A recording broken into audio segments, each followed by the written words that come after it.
Happy New Year. Almost. We're getting ready for this, guys. Get ready for the new league year. Welcome to the Bucs Report, Buck AF new league year special. We're going to talk. Holy cow, we have so much to we've got so much to cover. It's crazy. We've got special guests. We've got all kinds of things in front of us. It's going to be really, really fun. Get ready, guys. It's going to be a good time. All kinds of good stuff coming up tonight. I am here with my with the usual my usual partner in crime here, dazzling David Whitescarver. How you doing, Dave? Actually, I think I should be called the one that dazzles. I've given that some thought. Just okay. You can think that all you want. Be lucky. I've been doing deep thinking lately. I don't know why. Yeah. Well, first of all, you've been reading too many Aaron Rodgers posts. That's all right. Probably it. Here is what I'm going to do right off the bat. We are going to come. We're just going to start this thing about as fast as you can by bringing in two very special guests from A to Z Sports, the editor of A to Z Sports. That is Evan Winter and JC Allen from Pewter Report. My man. And this guy, huh? It feels like old times in here with you guys. This is kind of fun. It's crazy how quickly a year can change things, right? Yeah, it's amazing. It is amazing. But the more things change, the more they stay the same. Which is I'm a little bit surprised. I've got to admit that. Joshua, I heard you the other day talking about what the Bucs are looking forward to over the next couple of years as far as cap space. Yes. And now I know that's changed since then because they've signed people to 2 and 3 year deals and things like that.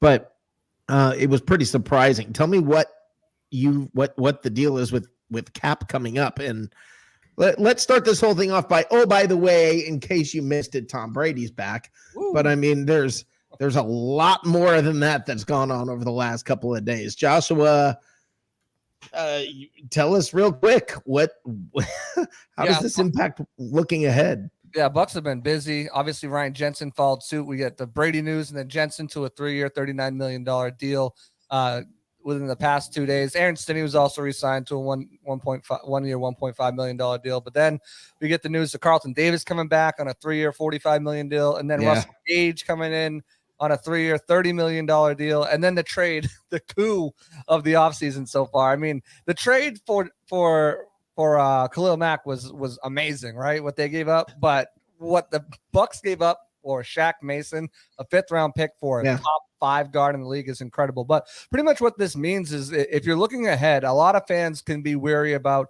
we don't want to get into a Saints situation. We don't want to kick enough cap down the road where we're handicapped and we can't make moves. But if you look at what the Bucs have right now, and a lot of teams around the league, I'll preface this around that, a lot of teams in the same situation in 2024 as terms of cap space. But a lot of teams don't have Tom Brady in a roster that can potentially get to a Super Bowl, especially in a weekend NFC conference. So, in 2024, the Bucs have 15 contracts on the books. 3 of those are void years for players that will no longer be on the team, but there's 12 players. And that's, of course, the pre-Godwin deal, Gage, also any future draft picks or future signings that push money into that year as well. But they currently stand right now at $163.3 million in available cap space. So my message, not the Saints is what you're saying. No, kick the can down the road for this year and get as many guys in to help you win a Super Bowl. I mean, the AFC, whoever comes out of there is going to be a tough opponent, not going to lie. But, right now you're looking at Aaron Rodgers and Matt Stafford and the Packers and Rams. Who knows what Dallas is doing? They just had Randy Gregory flip on him. But, they have the money available down the road to push more money in there to bring guys back and to make some splash signings. And, I was completely taken aback at the Russell Gage deal. I didn't think they were going to spend that much money on a 3rd wide receiver, but I absolutely love the deal. And, it doesn't take him out of the running and bringing another guy in as well. Yeah. Evan, you're sort of give me an overview of what's happened so far, your thoughts about what's going on. What, as you look at what the team's done, are you surprised? Is this what you expected? I guess in terms of being surprised about what they're doing, no. I was surprised that Alex Kappa did get away. I mean, yeah, he costs a little bit more probably than what his value. I always feel weird about talking about players' values, but because they're worth so much more than me. But anyway, You're priceless. yeah, You're a beautiful man, Evan. Don't say that. But so Terrible handwriting, though. yeah, but in terms of kind of what Josh was just referring to, especially with Kappa being such a homegrown project, a guy that they've invested time in, that they've brought up from Humboldt State, had essentially a redshirt year in his rookie year. You like to see those guys get rewarded. I know I'm not trying to paint sunshine, rainbows, and puppy dogs and all that stuff. We know what the NFL business is like. We know it's cruel, unjust, and swift. But you figured the Bucs could have probably matched that, if not chased it a little bit more. And fortunately, though, they came through today and just totally just took that out of. Is that why? Do you think they knew? I mean, was it something you think they had probably already had in the works? Possibility. I mean, it's definitely a possibility. Josh might know more about that, but I think really at the end of the day, Brady knew Kappa was gone. He knows Mason obviously played there with 5 seasons, 2015 to 2019, and then plus the Patriots only I think have like $3 million salary cap, so they clear $6 million off the books right there. So I think it just once again not only just the Brady effect, but I also think that's just kind of a perfect storm of circumstances at the same time. Well, and I want to bring this guy up because I think it's pretty special. And Joshua, I want to ask you about the situation, but the only thing I want to say is Rich Orenberger, you are so awesome. You are so awesome.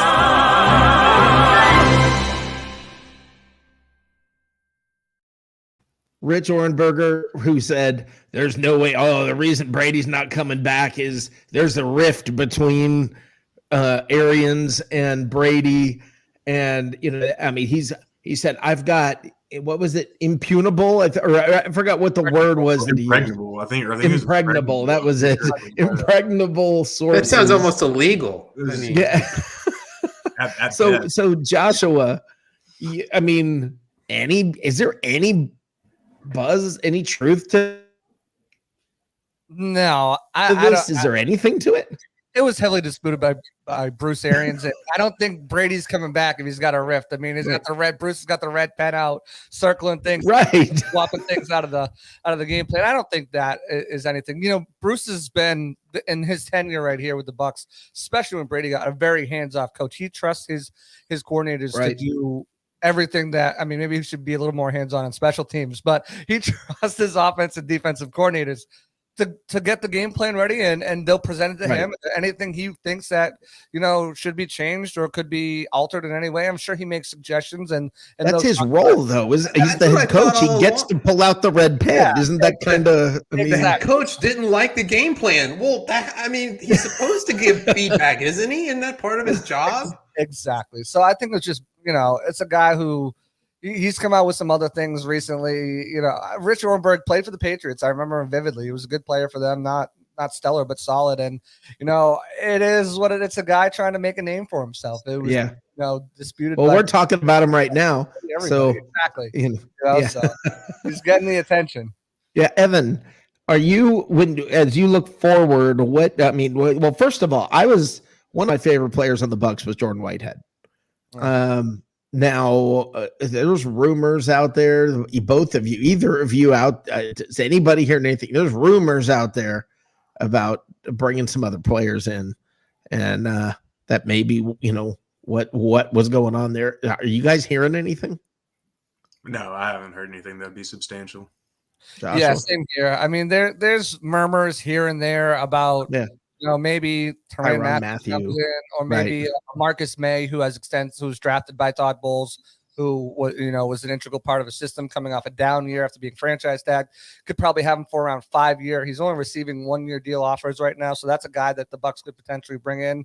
They might have just confidence in Edwards, and maybe they look to the draft, or they've already said they're not going to bring Andrew Adams back, so maybe they're looking at other depth pieces at the safety. But maybe having Edwards back there playing more of a traditional free safety and allowing you're taking away what he does best is just being a pure ball hawk, but maybe allowing Antoine Winfield to be closer to the line of scrimmage and use those skills that he has, because he's such a versatile player. But, I would not be surprised if they reached out to Marcus May from the Jets and see if, there's a potential fit. It's gonna come down to cap dollars, right? So they are right now they're over $21 million over the cap, not including Russell. Right? Gage. Yeah, I saw a great tweet by you, Joshua. A great tweet. Can I read your tweet? Okay, so a new deal for Ndamukong Suh or Gronk would create its own cap space. Do you want to explain that? I mean, the way you were describing that, and you went into detail, and I think it was a pretty enlightening tweet. Yeah, so Gronk and Sue both have dead cap years, but if they are signed to an extension before the 4:00 deadline tomorrow, it'd be considered as an extension on the deal, and those void years wouldn't kick in until the contract actually voids, and they can actually take away from those void years to make the not hit at once. Right now, I believe it's a little bit over 11 million. Evan probably knows the exact number because he's that dude. But it's a little over $11 million that the dead cap hits from both of those guys. So you got to think,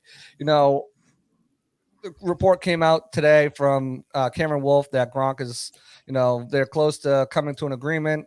I've been hearing that they're close to coming to agreement.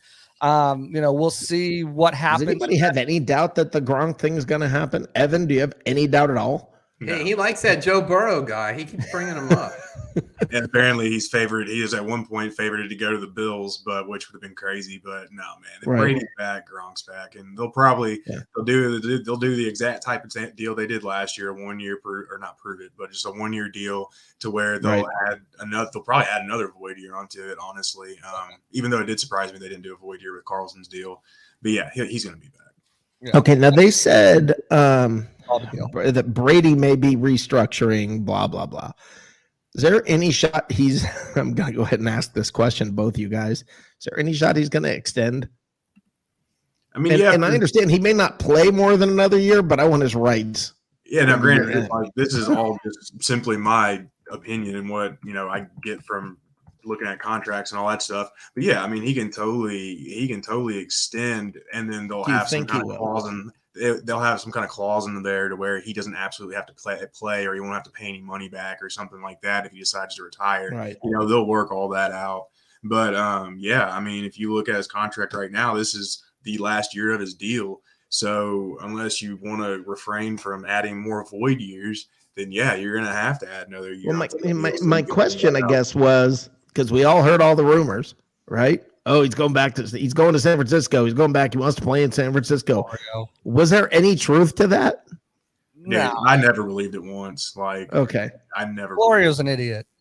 Yeah. Well, yeah, that was one of the. I'm proven that. He's future bridges right now, but Florio's an idiot. He's proven that. He has a very solid track record of being an idiot. What kills me the most about it was after Brady unretired or returned, whatever term you want to use. I know unretired in the real world, but.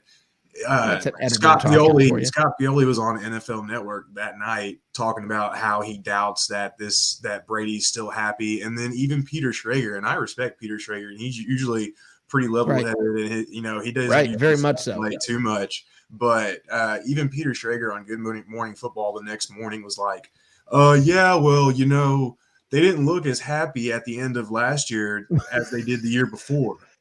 Lombardi didn't do that for you. Heartbreaking playoff game, and then they won the Super Bowl. Of course, they're not going to be happy. What the hell are you even talking about, man?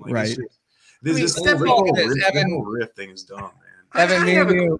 Evan, me and you know, if we were at home with our family for 5 weeks straight, we'd probably we'd go back to a garbage job or a janitor. Just get me whatever you want. Whatever you want. $7 an hour. And the one thing too about this whole entire these rumors of these riffs and him not being happy and wanting to leave and all this other stuff, I guess everybody forgot when he screamed at Josh McDaniels on the sideline during that one game. I mean, shit happens between these guys. It's an emotional game. These guys' heart and soul, they put their entire lives into it. So of course there's gonna be tension and stuff's gonna happen sometimes. Well, now did the AB thing was there any legs to Brady being upset with the way that the team handle the AB thing or any of that? Because it just, I mean, what are you supposed to do? The guy strips and runs off the field, just short of pinching his nipples on the way out of the field. I mean, he went out with a lot of flair. And, I mean, was there anything to Brady being upset by that? I don't think so. I mean, Yeah, Brady put his career, or not his career, but his neck on the line for him, and resurrected his career. Those are AB's words, and brought him back playing football. And I don't think there was any sort of, but he was just a friend to AB because of he could play football. Right. That was it. Football player, right? Right. Isn't that what AB said? That's the He was only reason. friends because I can ball. Yeah. Well, I'm not sure what you were looking for, a date. Toilet bowl. They're going to the Super Bowl. Were you looking for a date? I don't know. You were the wide receiver. He was the quarterback. Yeah, he's going to kind of like that you can ball. So the craziest thing was he was second on the team in receptions going into halftime or targets going into halftime. He was complaining about Gronk getting one extra target than him. I think it was obvious he had this planned. I mean, the fact that the music was ready to drop, the fact that he had enough things lined up immediately afterwards, I think it was. But he didn't have his wallet. This was the didn't think it all the way through, did you? The Bucs got a great number 3 wide receiver now, and Russell Gage. He's not going to do any of that stuff. He's got a lot of versatility. Evan, I'll let you talk about that because you actually put up a Twitter post about how often he's played inside and outside. But the guy's a stud. I didn't do much looking into him. I mean, obviously I've watched this play, but as a potential free agent, because I didn't think they could afford him. But to have him come in on that deal, if let's say Godwin does get around $19 million a year, and then they bump up Evans on an extension to around there, the Bucs would be paying, almost $50 million a year on 3 wide receivers. And that just shows how important it is to this offense. And I mean, Evan, you've broken down a little bit of Gage's career, his recent snap totals and everything like that. I mean, he's a flexible guy, right? Oh, yeah, for sure. I mean, he played inside and outside, 266 in the slot last year to I think it was like 339 on the outside. So now you've got 3 guys who can play both on the perimeter and on the inside. And honestly, you look at his deal, it could be insurance in case they don't re-sign Chris Godwin or get him a long-term deal. I think that's going to get done at the end of the day, even though I'm just frustrated to no end on how it's gone so far. I still have some kind of hope, believe it or not. I don't know why. I guess it's just battered Bucs fan syndrome. Or Stockholm syndrome, rather. They actually have a name for it. So anyways, but yeah, you've got 3 guys that could just easily swap in and out. You can have either on the inside. I mean, they're going to be doing all kinds of stuff. And especially, Ledyard posted the video of him throwing the touchdown today. I think I can't remember, maybe against the Lions. I think that's who it was against. But I mean, the dude's versatile, and he's the antithesis of Antonio Brown outside of draft selection. But he's known as being a route runner. I mean, he's a great route runner. He's got deceptive speed too. I mean, he's quick, man. Like once he gets going in the field, I mean, he's not going to Tyreek burner. Yeah, right. But he's his stuff is between the numbers, correct?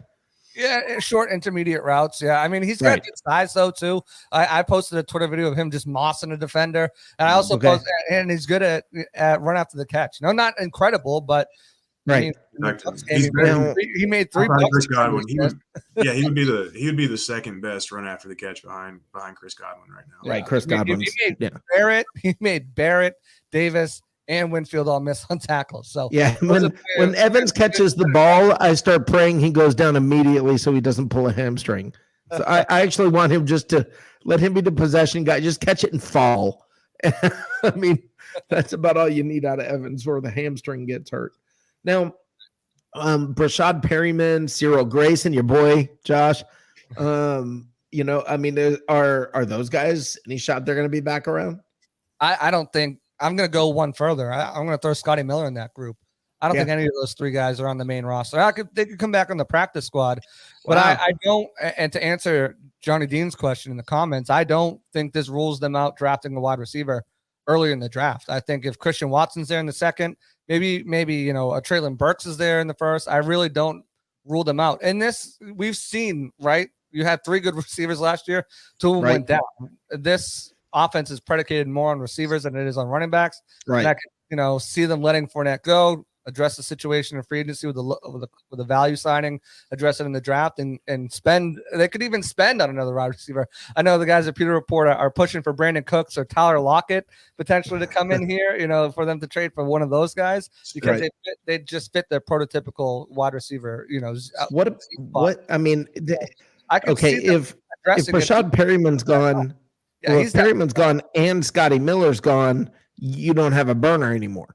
I mean, but that's true. You don't have a guy that really can stretch the field, but Rashad Perriman was only good in a handful of games and wasn't consistent. And Scotty Miller could barely see the field. And you still got guys who can stretch the field. I mean, for his size and his weight, Evans is a fast dude and he can stretch the field. Godwin can stretch the field. We've seen him do that as well. Gage gives you a little bit of that, and if they do go dip into the draft, they could find someone. Like I said, a Christian Watson second round if he's still there. Guy ran amazing speed at the combine. He's got great size. He needs to work on his route running, but that's a guy that they could definitely target.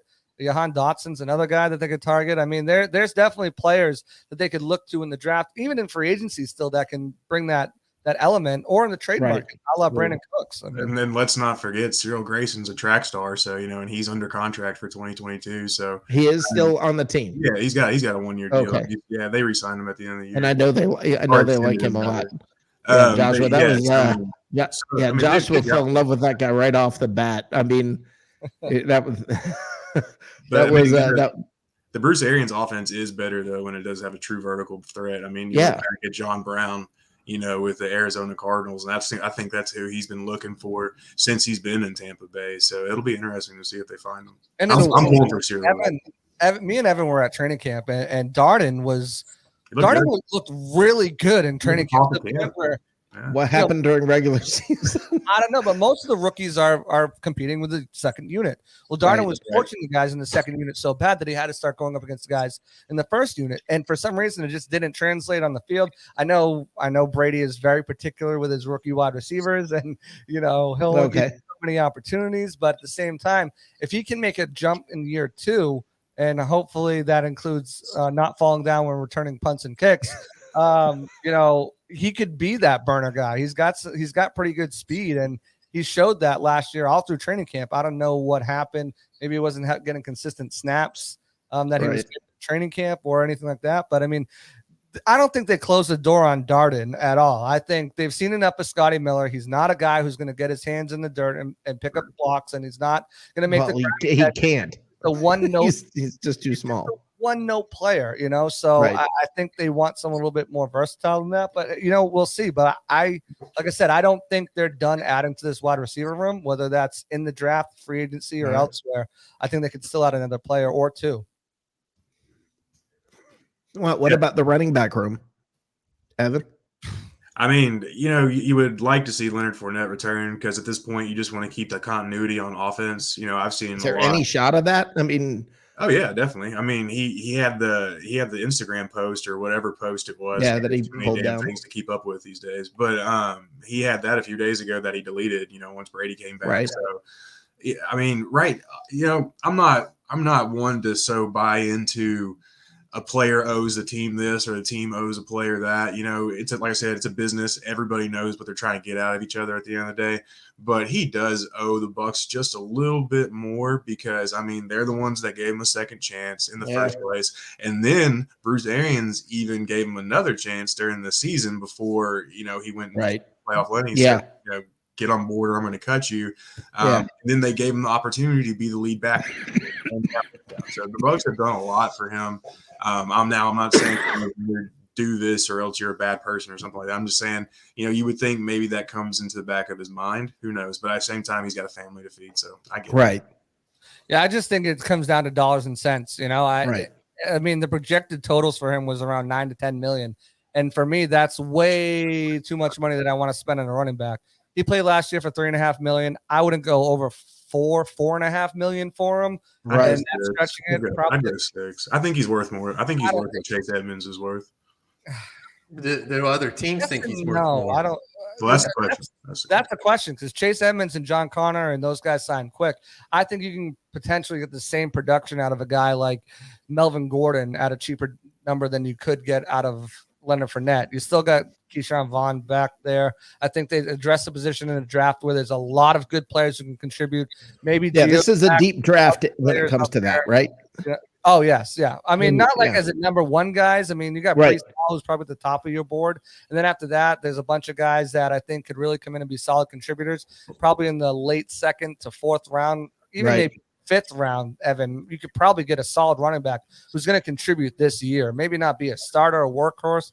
I don't think there's many of those guys, but yeah, I mean, I think 6 million would be my cap on Fournette, and that's still pushing it just because I don't think it's in this offense particularly, it's not a position that they highlight, right? I mean, Right. you have to really be. I don't know, man. He caught 70 passes last year. I mean, that's high. I mean, that's Now, highlighted pretty well. Do they have to be under the cap at 4:00 tomorrow, or do Yeah. they have Yeah, they have to until win. a certain time? Yeah, but it can be $1 under the cap, and they're fine. And then they can continue to make moves and all that. Other Okay. stuff. No, but they have to be under the cap at 4:00 By tomorrow. 4:00. Yeah, It's gonna be Okay. Going back to Lundy real quick though. I'll just say this just real quick. And you got to go, don't you, Evan? So finish this up and then tell everybody where they can find yeah. you. Cool. Yeah. But the thing with Lenny that makes him just different right now is he's a true 3-down back, and that's pretty rare in today's NFL. Now you could argue, that that's a product of the environment that running backs really aren't highlighted like that anymore, and therefore they're not allowed to develop into 3-down backs, and for the most part, and that's that's a relevant argument. But I mean, he showed that last year. He showed he was completely capable of carrying the load.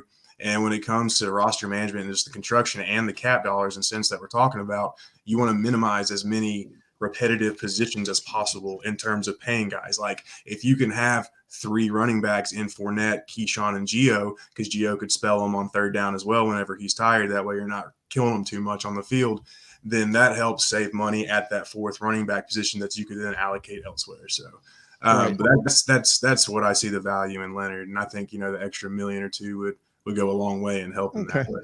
Where Yeah, can but we anyway, find you, Evan? you can find me at atozsports.com. Right now we've got 8 NFL cities under our belt. That's Dallas, Kansas City, Nashville, Tampa Bay, Chicago, Cincinnati, and Green Bay. It's a ton of fun. Managing editor, like I said, just making sure the ship goes straight and all that good stuff, and doesn't fall off in any icebergs or anything like that. You can find me on Twitter at Evan_Winter. And yeah, that's it. I used to have like 6 different places you could find me, but now it's all been consolidated into one. So it's pretty nice. I'm not gonna lie. Awesome. Evan, thank you for coming by, brother. Yeah, thank you all so much. Thank you. Have Evan. a good one. It's been a Cheers, pleasure. Josh, do we still have you for a few minutes? Yeah, you got me for a little bit. Awesome. So Josh, you are the draft guru. Okay. You are the guy when it comes to the draft, you're the guy. All I've right. seen the book. It's a really thick book. I got John Ledyard over there is the draft guy. Over I just find it hard to believe that anybody is more of the draft guy than you. I just do. I mean, I've watched you do your thing, and it's a work you're of the art. draft It really guy. is. I don't care what you say. I appreciate it. So, when as you look forward, right? Sorry, that wasn't We go supposed to happen. white. As you look forward to the draft this year, what do you think? What do you see the Bucs looking at? Is it running back? Is it receiver? What's gonna happen with the defensive line? Looking at it before these moves were made, it was a little bit easier to see. Okay, well they've got 2 guards to replace. They need a number 3 wide receiver. Well, now they just signed their number 3 wide receiver in Russell Gage. They just traded for one of the best right guards in the league. So you re-signed Aaron Stinney, and you still got Nick Leverett and Robert Hainsey who can maybe fill that role. So it kind of really opens up what they're willing to do. We'll see what they do at running back. I think they still probably target a running back in this draft, maybe a young tight end. This draft is deep in the middle rounds at running back and tight end. So I think they could do, again, it's another very weak draft at defensive lineman. If for some reason Wyatt out of Georgia falls to you at 27, I think you got to pull the trigger there. It's a guy we're really high on over at Pewter Report. I think obviously Zion Johnson, the guard out of Boston College, is another guy we're extremely high on. If he's there at 27, I think you just plug him in at left guard, and he's your left guard, and you've got your right tackle, left guard tied up for the next some odd years. So I think those are 2 guys in the first round that we're really looking at that could be potential fits. But really, if free agency continues the way it's going, they really have BPA again this year as they did last year. So, they traded their 5th round pick. They don't have a 6th round pick because of the trade for Steve McClendon. So they've got a 1, 2, 3, 4, and 2 7ths after the compensatory pick that was awarded to them for Joe Haig. Thank you, Joe Haig, the guy who will be remembered for dropping a touchdown pass in the Super Bowl. So, I mean, they've got some moves to make. They could, if both of those guys are gone and they don't feel like there's a guy and someone's offering a good deal for a mid-second and a mid-third, they can move back and use that extra pick to pick up another spot. And, maybe that's where you see a defensive lineman come off. Logan Hall is the guy that I like out of Houston in that 2nd round area. Christian Watson is the guy that we are in love with over at Pewter Report.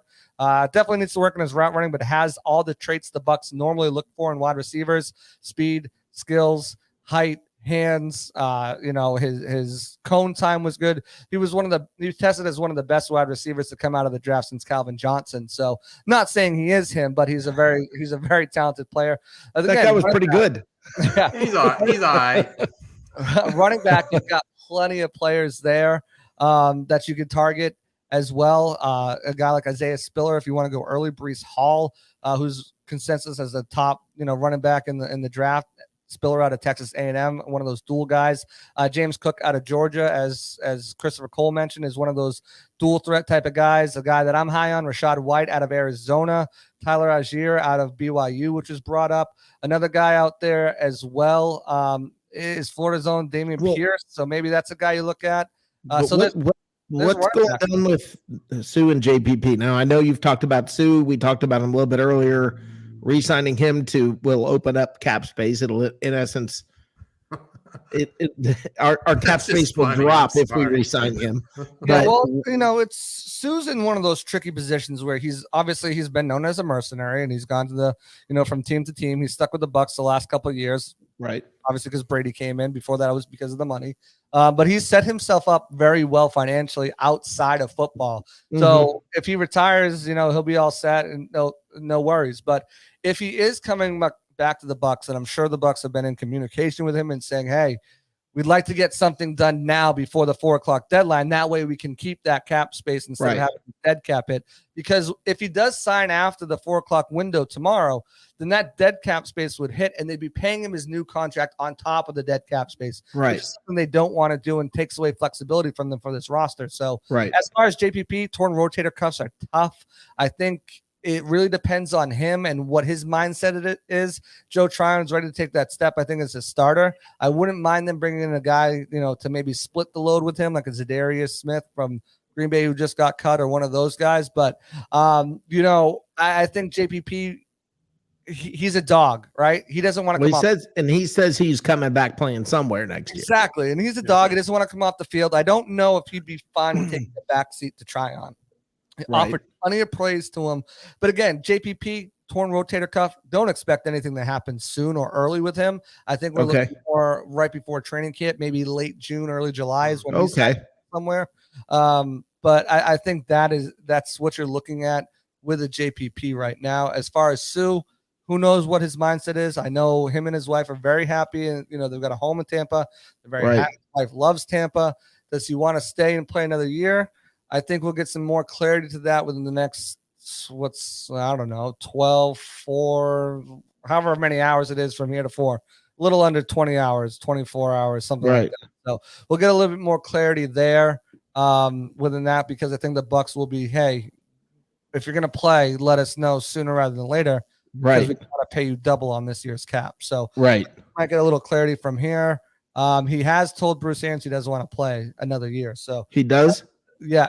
Him and JPP both said they want to play, and I spoke with representatives of Steve McClendon's camp who says he wants to play another year too. Not sure if that's going to happen here, but it's going to be. I was telling Evan, it's going to be a busy next however many hours it is till 4:00, because they have to make moves. It's not okay. Let's make some moves.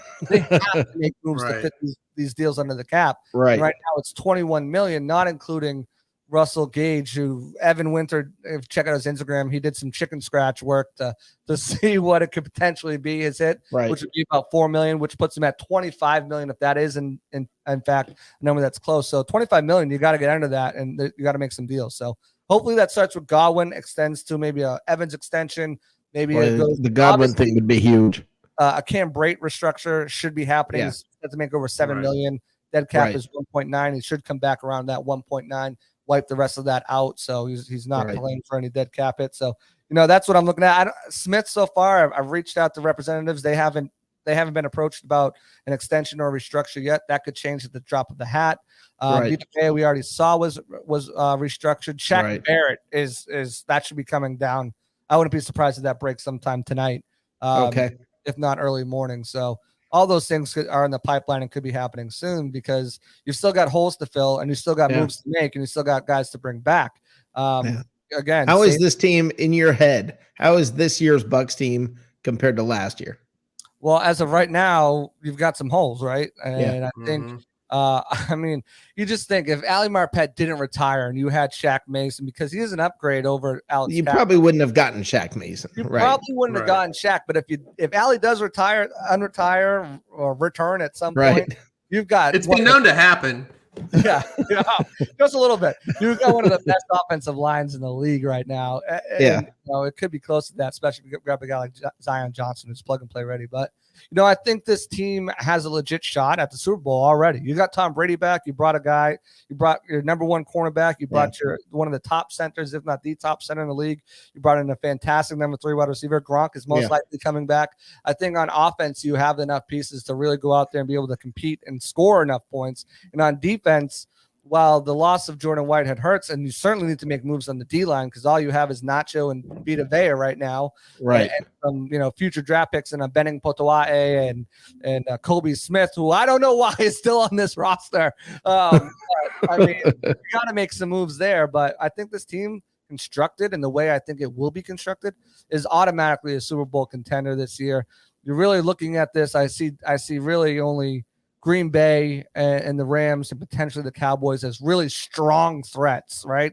There's other teams I think that will contend, but strong threats to really the Buccaneers. And they have a really tough schedule. And, they're playing some really tough AFC teams. And the AFC obviously got better with their quarterbacks. So, and some of their pieces. I mean, the Chargers just loaded up on that AFC West. I can't wait to watch that division. But I think the Bucs have a really strong shot at winning the Super Bowl, if not at least being the team that represents the NFC. So, well, you got to figure the NFC South, even if Deshaun Watson goes to one of these teams and they're all rumored, if he does go to one of them and not Cleveland, does that really? I don't think so, because if you look, I don't see New Orleans. I keep hearing, "Oh my God, New Orleans!" I just don't see it. Well, I think the Saints are one of the most alluring because of their recent track record. Right? They've been a playoff team. They've been a pretty decent team, and they've gone. They've got a pretty good defense there as well. I think they also have. They got obviously Kamara there. They still have a few guys there left. So I mean, I think that one, obviously Bucs fans don't want to see that. I think Atlanta, which he's from Atlanta, and there's been rumors that he could be interested in Atlanta. What are they going to give up? Right. It looks like they might be. I mean, I think Matt Ryan probably goes to the Colts or something like that. But there's definitely there's been reports out there that he's been in talks with Will Fuller and Allen Robinson. And that's why there's been kind of a hold on some of these free agent moves because a lot of players are waiting to see what Watson does and deciding where they go. Supposedly there's already an offer by Carolina Panthers for 3 firsts, Brian Burns and Jeremy Chin. But do you want to go there? Now you're taking away from that defense. You're taking away from, you got some solid weapons there and Christian McCaffrey. So, I mean, it's going to be really interesting to see what they do with that whole situation there with Deshaun Watson. But do I think he's automatically makes one of these teams watch out, Deshaun Watson's here? No. If he was on the Bucs, that's a different story because I think they're built to compete. But I don't think any of those 3 teams necessarily right now are built to compete. So, we'll see. I think they prefer to trade him to an NFC South team instead of the Browns, which are AFC team, keep him in that conference. But it's definitely going to be interesting to see how it all plays out and see what he goes for, what he fetches, and then you got to remember he could be facing suspension too. So I mean, it's definitely going to be interesting to see how that plays out. And I think we'll probably hear by the end of the week on what happens. Players are only going to wait so long for him to make a decision, and because they're gonna, you could leave some money on the table. So I'm guessing we'll hear tomorrow. That's just a guess. I think tomorrow night is probably likely. He's gonna meet. Yeah, with that's exactly what I'm thinking. He's met with the Browns. He's met with the Saints and the Panthers already. Meets with the He's Falcons. supposed to meet with the Falcons in the morning. We'll probably figure out a resolution shortly. So yeah, I imagine he'll make his choice. Well, I'll tell you one Probably. thing. I was warming up to the whole idea of Deshaun Watson being the Bucs quarterback for 10 years. And when Brady came back, I was yay. And then I questioned it. I was trying to figure out why. And I'm like, if it, and I have absolutely no idea how close the Bucs would have been to signing Watson, because it's a moot point now. But let me ask you both this. You've got Deshaun Watson for 10 years or Tom Brady for 1 or 2. Which are you going to choose? It's an interesting point, a conversation to have, and I kind of thought that for a minute too. And obviously everyone knows how big of a Tom Brady guy I am. Right. But I think if you look at it, you're in a position to win now. If Watson gets suspended 6 to 8 games, that kind of puts you out this year. Are you still be able to bring the guys back? I doubt Jensen comes back for this year. Well, I wasn't going that far. I was just doing 10 years forward. I understand. I know Tom Brady's a great salesman and recruiter. I was just saying straight up. Watson for 10, Brady for 1 or 2. No, that's it's an interesting question, Dave. But I mean, here's also what you have to throw into it is if Brady gets to a Super Bowl this year. What's that? If Brady gets to a Super Bowl this year and you have 10 years of Watson who never win a Super Bowl, well, which is better? How bad are we going to suck for the next 9 after this year? Well, I mean, that's the thing, right? You're trading that. I mean, there's teams out there that don't have Super Bowl victories, have never been in the Super Bowl, and haven't won a playoff game for years. Right. So if you get a second Super Bowl in 3 years with Tom Brady, do you weigh? Is that more important to you as a fan and to the franchise than having 9 more years of Deshaun Watson? And let's face it, we say 9 years, but let's just call it 5 years. Right, 5 to 7. Let's call it 5. Yeah, 5, he's he's a little bit more mobile, probably getting 5 to 7. He didn't take a hit last year. It was amazing. So let's call it 6 years of Deshaun Watson for sure. Right, you're probably going to. What do you take? And you don't win a Super Bowl.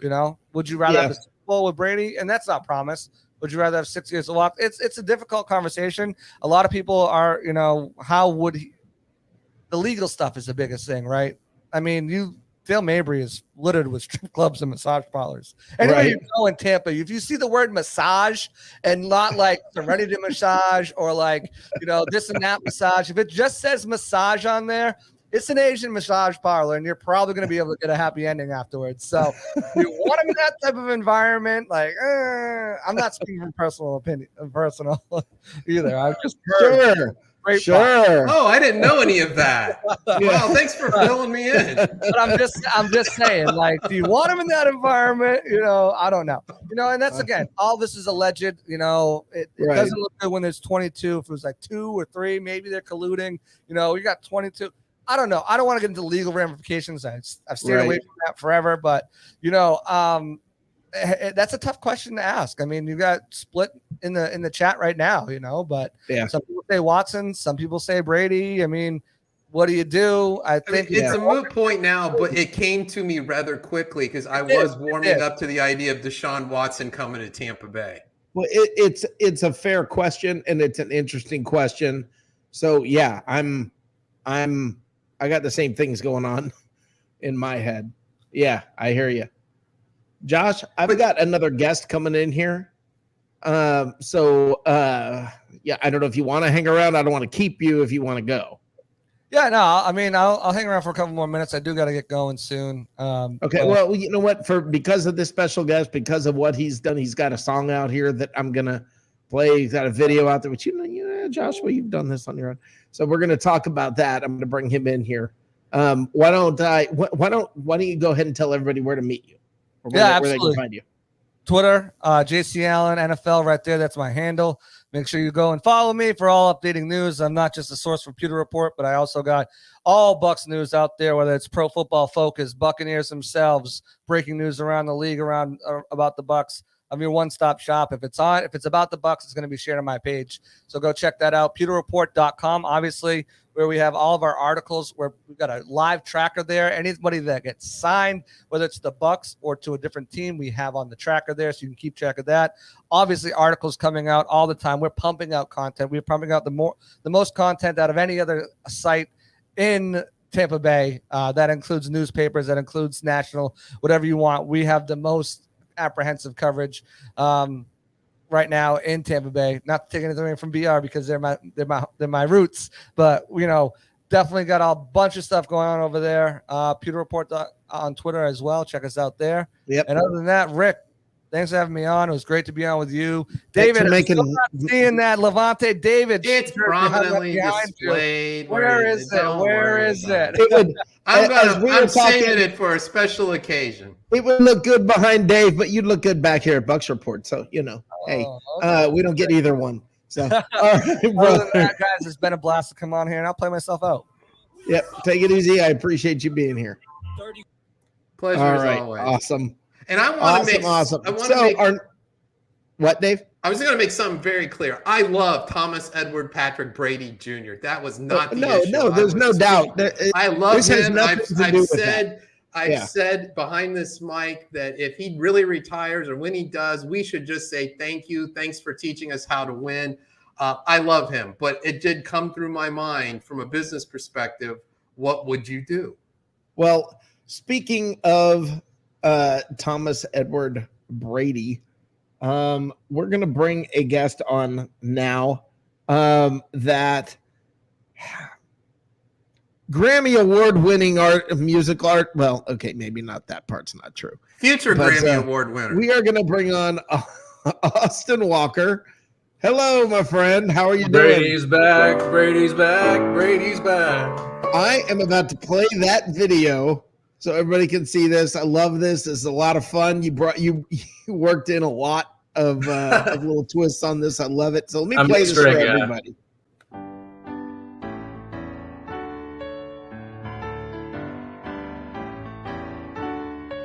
Brady's back. He's returning to Tampa Bay. Yes, he's back.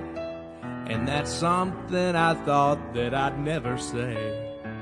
Well, we hoped and we prayed that he'd play some more, but we all thought that he had closed the door. Now he's coming back next season. Coming back next season. He said, I'm not fucking leaving. No, he's not leaving. Yeah, we need him a lot to keep the Bucs on top. Brady's back. Brady's back. Brady's back. Brady's back. Brady's back. Brady's back. Brady's back. And so are bandwagon fans, mostly Pats, who are sad about the shape Bill has them in. Tampa Tom is ours and he's back again, 'cause he wants to go out a champion. You all probably should have guessed so. Probably should have guessed so. He ain't going to San Francisco. Boy, doesn't that He's go. gonna retire on top. He's coming back to the Bucs. Brady's back. Brady's back. Brady's back. Brady's back. Brady's back. Brady's back. Brady's back. Brady's back. Brady's back. Brady's back. Can you play that again? I love that. Oh, anytime. My favorite part is you probably guessed so he ain't going to San Francisco. They go to San Francisco. Oh, that's priceless. Yeah. I'm So glad you felt tell like us the that. story about creating this. I'll tell you what, guys. Parody writing on the spot has kind of become a undiscovered talent of mine in the last, I don't know, probably since the pandemic. I'm buddies with Mike Calta down there in Tampa. Not sure if you guys are familiar with 102.5 The Bone, but he has a podcast called Calta and Kelly. And on Saturdays during the pandemic, they're probably still doing it. They used to do what they would call the jerk-off party. And it's not nearly as graphic as you think, but they would invite all of their listeners into a big Zoom room. Good. Well, actually, the first one was as graphic as you think. We posted, hey, come join the jerk-off party. And people got the wrong idea really quickly. So then we started making some, provisions toward it. And I was kind of the entertainment during our live Zoom sessions with our fans when we'd have like 50 fans in the room or whatever. And my only role was to, sip whiskey and come up with on the spot parodies I had that for cup. laws. I had that good. glass. Yeah, we got to wait Yes. to 2023 to see those unis. That's I what know. Yeah, I'm so bummed. 2024. 24. But, I'm sorry. I keep moving it up. Wishful thinking. I had actually just finished a parody. I'm a huge Florida Gators fan, maybe even more so than Bucs fan. Go Gators! Thank you. It Go was Gators! Great. Kyle Trask sympathizer here as well. But anyway, so I had just done a song about their basketball team calling for the firing of Mike White, their head coach. Did it in the style of Don McLean's American Pie. And instead was fire Mid-Major Mike instead of bye-bye Miss American Pie. Can you get that to me? Absolutely. It's on my Twitter. Actually, yeah, here, I'll DM it to you on Twitter right now. But just as I had wrapped that, I'd got a little bit of traction. It was really kind of I have a decent amount of followers for a nobody, but, it was really the first thing that had gotten some real traction outside of my own, following on social media. So I was like, I got to start doing parodies more. And then wouldn't you know, the next night, Tom Brady says, hey, I'm coming back. And I was like, dude, I was doing this. I was laying down for a nap. And I was like, oh, whatever, scroll Twitter real quick.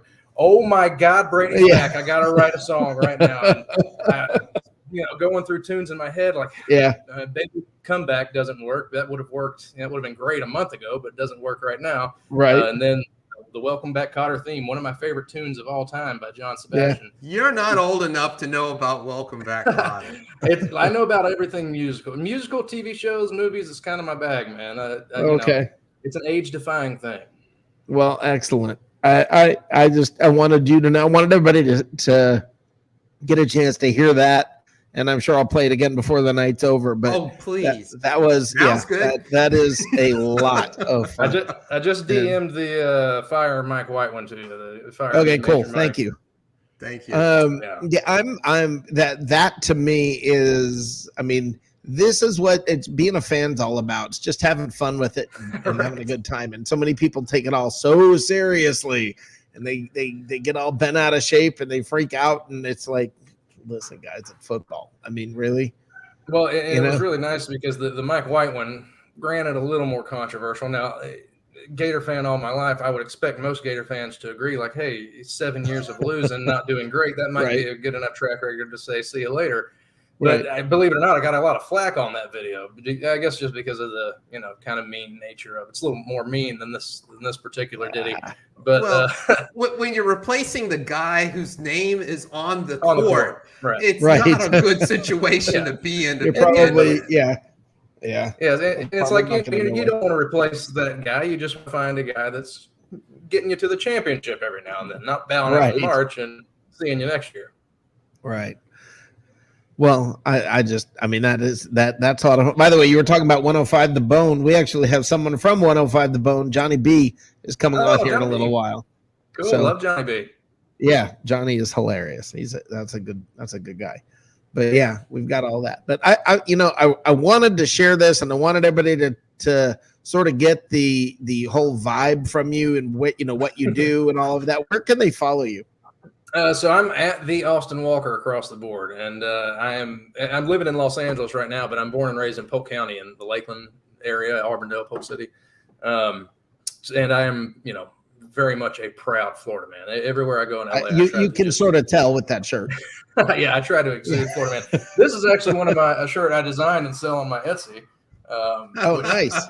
I wrote the article and I designed the thing, which obviously it wasn't that hard to throw his picture on there. But I wrote the article before the game thinking, I need to have it ready, locked and ready to go just in case we win. And lo and behold, not only did we win, it was actually a very fortuitous article talking about the defense having a great hold of the game and Kansas City's offense not being able to score. So I was like, did I predict it? I don't know, but I will take the credit. Well, awesome. I'm going to make sure I'm going to do what I can to get a hold of that. Yeah, your Etsy. I was speaking with the boss who's sending. I guess you just sent our boss the link and all of that. But as far as your Etsy goes, where is your Etsy? How do they find you? So I actually have two Etsys. I have one is Swamp Magic Shirt Shop. That's where you'll find this shirt, especially some Gator shirts if you're inclined to that sort of thing. Actually, you might remember, David, back the 2020 season when Florida was playing Kentucky at home. They showed a brief shirt of a Kyle Trask and Kyle Pitts, kind of looked like a Saved by the Bell thing. It said Kyle to Kyle, and that was actually one of my shirts. And I designed it for myself and put it on Etsy as just like a, hey, if somebody that likes my paintings or something like it, maybe they'll buy it. And they showed it on ESPN. I sold like 700 in a couple of seconds. Oh, good for you. From that point on, I was like, T-shirts, maybe I should be designing a little more. So I've had to kind of navigate the waters of copyright and NIL. So you won't see a whole lot of. I still have this one up there. I haven't got any flack for this one yet, but Kyle, that one's not up there. Some of that stuff, but all that Swamp Magic Shirt Shop on Etsy, and then I also have a vintage shop. If you guys are into buying vintage clothes, I'm big time into the vintage wear game. It's super popular in Los Angeles, and I have one that's somewhat dedicated to Bucs gear. It's called Piratical Vintage on Etsy. Piratical Vintage? Yeah, Piratical Vintage. And I have a bunch of great Bucko Bruce items on there. Of course, sold out nearly everything during the NFC Championship that I have at Bucs. So currently reaccumulating, but we'll be getting some more stuff on there. Well, my wife's a professional artist, so this really interests me. And how you got from Polk County to Los Angeles. There's a story right there that's begging for something, but I'll tell you, have more time. But that's just amazing. So long story short, I'm an actor comedian, and I came to a realization at 22 years old 5 years ago in Polk County that it wasn't going to happen there as badly as I'd like it to.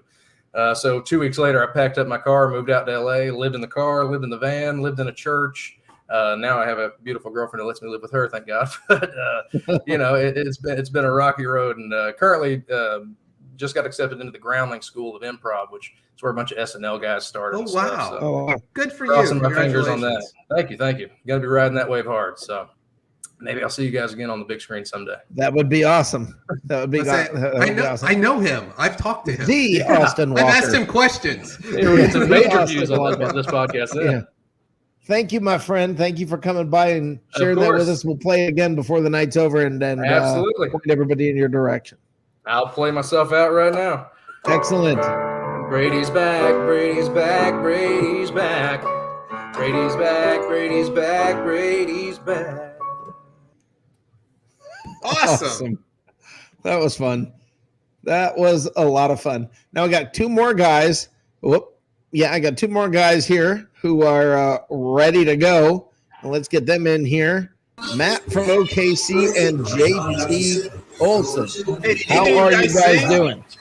I'm ready to I had a Slim Shady kind of takeoff on the Tom Brady thing, but I'm too old to do it. Will the real Tom Brady please stand up? There you go. Well, we got the real Tom Brady. We got Matt here. Matt is from Buck Wild on Saturday nights here, and JT Olson is the lead writer here at Bucs Report. So I feel like I kind of have to behave with JT here, but not with Matt.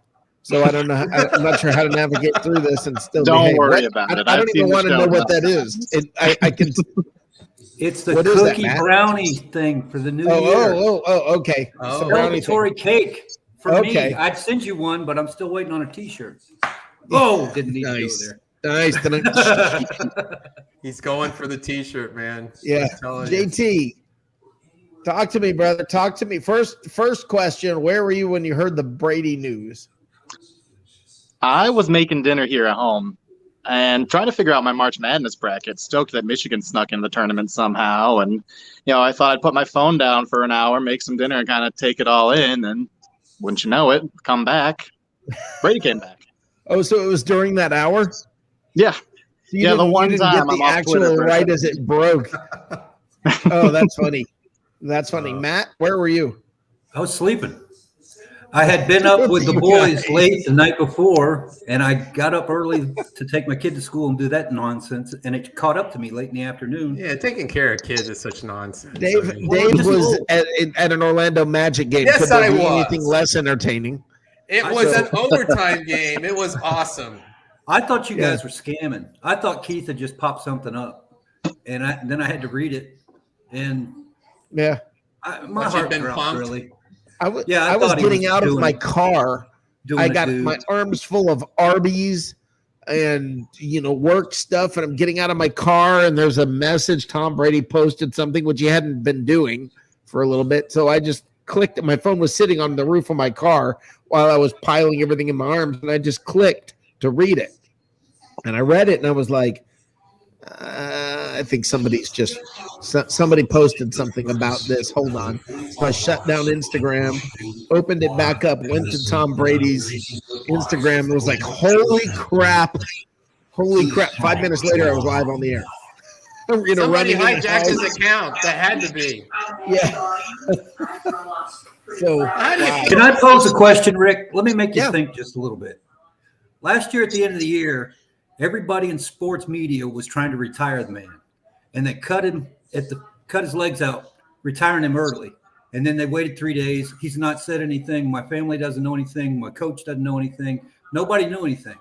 And then he finally acquiesced and said, okay, I'm retired. But he did that just to piss off the sports gods. He told Jason and he told Coach, I'll be back, but we're not going to talk about it. And then he comes back and he blows up the free agency week. Just an idea. That's a Brady-esque kind of thing to do. I think it's more likely that he had everybody he was thinking about retiring. He said something to somebody that he was thinking about retiring. That blew up publicly, and he kind of got forced into making a decision and just said, fine, all right, I'm out. Because the night before he retired, he was on a podcast saying, I'm just taking it day by day, and he in no way, shape, or form even hinted that a decision was coming anytime soon. Right. And then all of a sudden, the next morning, boom, I'm done. Yeah, he has gas. Yes, Dan, I am the fat ass that's keeping Arby's open. Wow. Yes, Dan. Wow. That's true. That is true. That is true. And looking at your picture, you're the guy who keeps the Beatles selling albums. So, yeah. So he looks like he's inbred. Not inbred, but bread. It looks like he's inbred? Is that what you just said? Yeah, the band bread. Don't twist it. Maybe. We are so dating ourselves tonight, aren't we? Yeah, so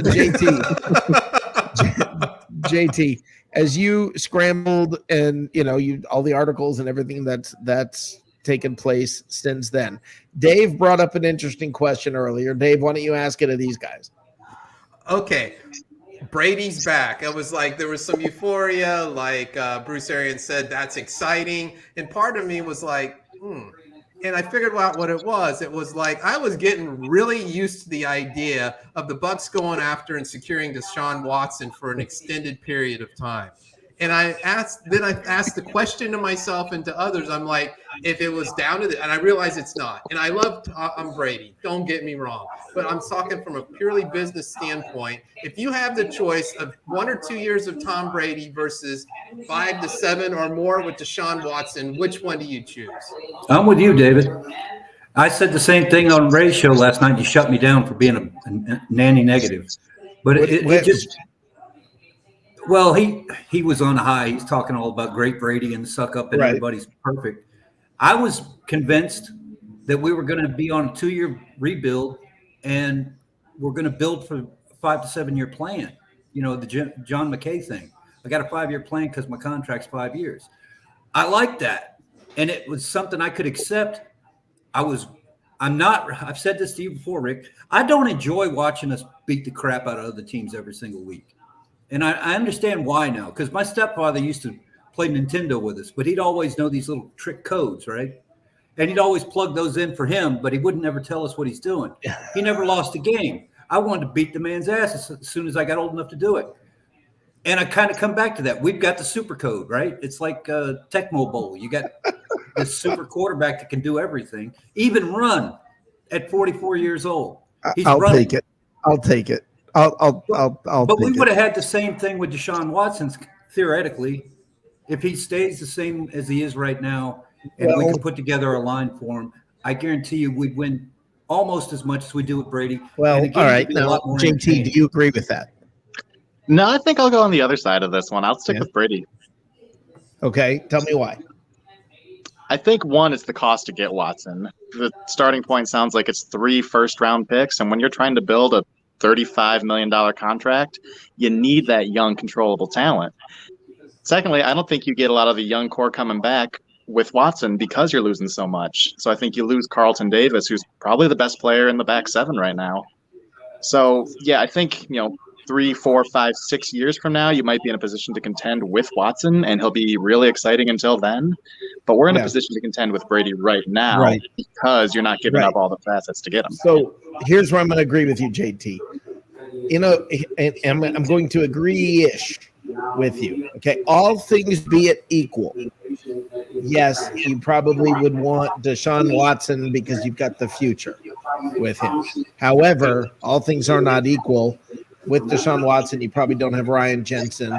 You probably don't have Rob Gronkowski. You probably don't have, there's several other moving parts that are involved in this whole thing that you get with Tom Brady. So I'm going to lean into that a little bit. I'm going to lean into the whole, it's better to have Brady, at least in the short run. And we don't know, look, Deshaun Watson, I think, is great. Dave heard me, extolling the virtues of Watson for days. All right. Having said that, I mean, I had no idea Brady was coming back. I was all happy. I'd gotten my brain into the mode of, okay, we're going to go back and just root for the Buccaneers. The circus has left town. And now it's back to just being a Bucs fan, not a Brady fan. Whoop, we lost JT. It was, I was ready for that. For me, all right, Brady's back. Look, the circus will leave soon enough. Okay, let's enjoy these years. Now, I really hope that Brady restructures and signs an extension. If Brady signs an extension, we know we can cut off all the San Francisco 49er talk. Okay? It's all whether or not he signs an extension. Because, guys, it's possible the Bucs said, we're not going to release you. We're not going to let you go for nothing. You want to play for San Francisco, you're going to have to finish your contract here. That could be the case. So we'll know by whether or not Brady signs an extension. Any of the three of you have any thoughts about that? If he signs an extension, it's only as good as him showing up for it, right? But then he can't. If he decides he's going to retire, he still can't go to San Francisco because we still have his rights. Well, yeah, that would make sense business-wise, but I think he'll probably do a 3-year deal anyway and just decide to walk at the end of one of them. I'm convinced that the guy wants to beat George Blanda's record for oldest age football player. And and he's going to do it without having to punt, which is even better. So we talked about last year, he was at the top of his game. His statistics for the last 2 years have been better than anything he did in New England. As Dave said, he's peaking. He's a late bloomer. What can I say? There's something going on there. I don't know if he's Roman ready or what, but he's got something going on. So I would try to lock him in so that, like you said, we can get 5-1s for him if he decides to go to San Francisco. Yeah. But he won't do them all. He'll probably, if we get in the playoffs this year and make the Super Bowl, he's done. Right. That's going to be it. Giselle won't put up with it anymore. And sooner or later, that woman's going to have a say-so, and it's going to stick. Because imagine if she left him. What kind of money that would cost? I don't know. I mean, I don't know how that works. I don't know whether he's gonna. I don't know whether it's one of those things where he's now saying, you know what, I'm gonna go ahead and just play this out for a few more years. I'm gonna go ahead and do what I want to do. We've tried it. I could see him getting home and being annoying to everybody on purpose, just so that they'll be like, yeah, just go. I mean, well, and his kids, he says he wants to spend time with his kids. The kids are conditioned to this season kind of stuff. This is the way Dad's always been since they were old enough to remember. Why change it right now? I mean, they got their quality time with him for 3 months. Then they don't have to deal with Dad anymore. And Dad always eats avocados. Well, they actually get pizza. Now, I've got a thought about this, and I can get myself in all kinds of trouble. And Ray Kennedy's yelled at me about this and told me I don't know what I'm talking about. But this I have a hard time with this whole. Yeah, he wants to go and spend time with his kids now, as if he doesn't get to spend much time with his kids when. There are traveling salesmen who 52 weeks a year are out traveling and they come back maybe on the weekend, but this family gets Tom Brady for 6 months a year. And 5 days or 7 days a week, 6 months a year. Well, How now many he's a families movie get producer. dad that much? Yeah, and it's the dad that's profitable too. So usually when the dad's is around all that much, you don't have much groceries because you ain't making no money. But this guy's got everything laid out, Right. and he could give them the best. He doesn't even need to say at the end, "I'm going to the Disney World." He could buy the damn place. It doesn't matter. So His wife's worth more than he is. So yeah, well, she could get Euro Disney, and they'll have a nice little foundation there. more like South American Disney, but that's another story. Do they have such a thing? I'm not sure. If it's Disney, they could.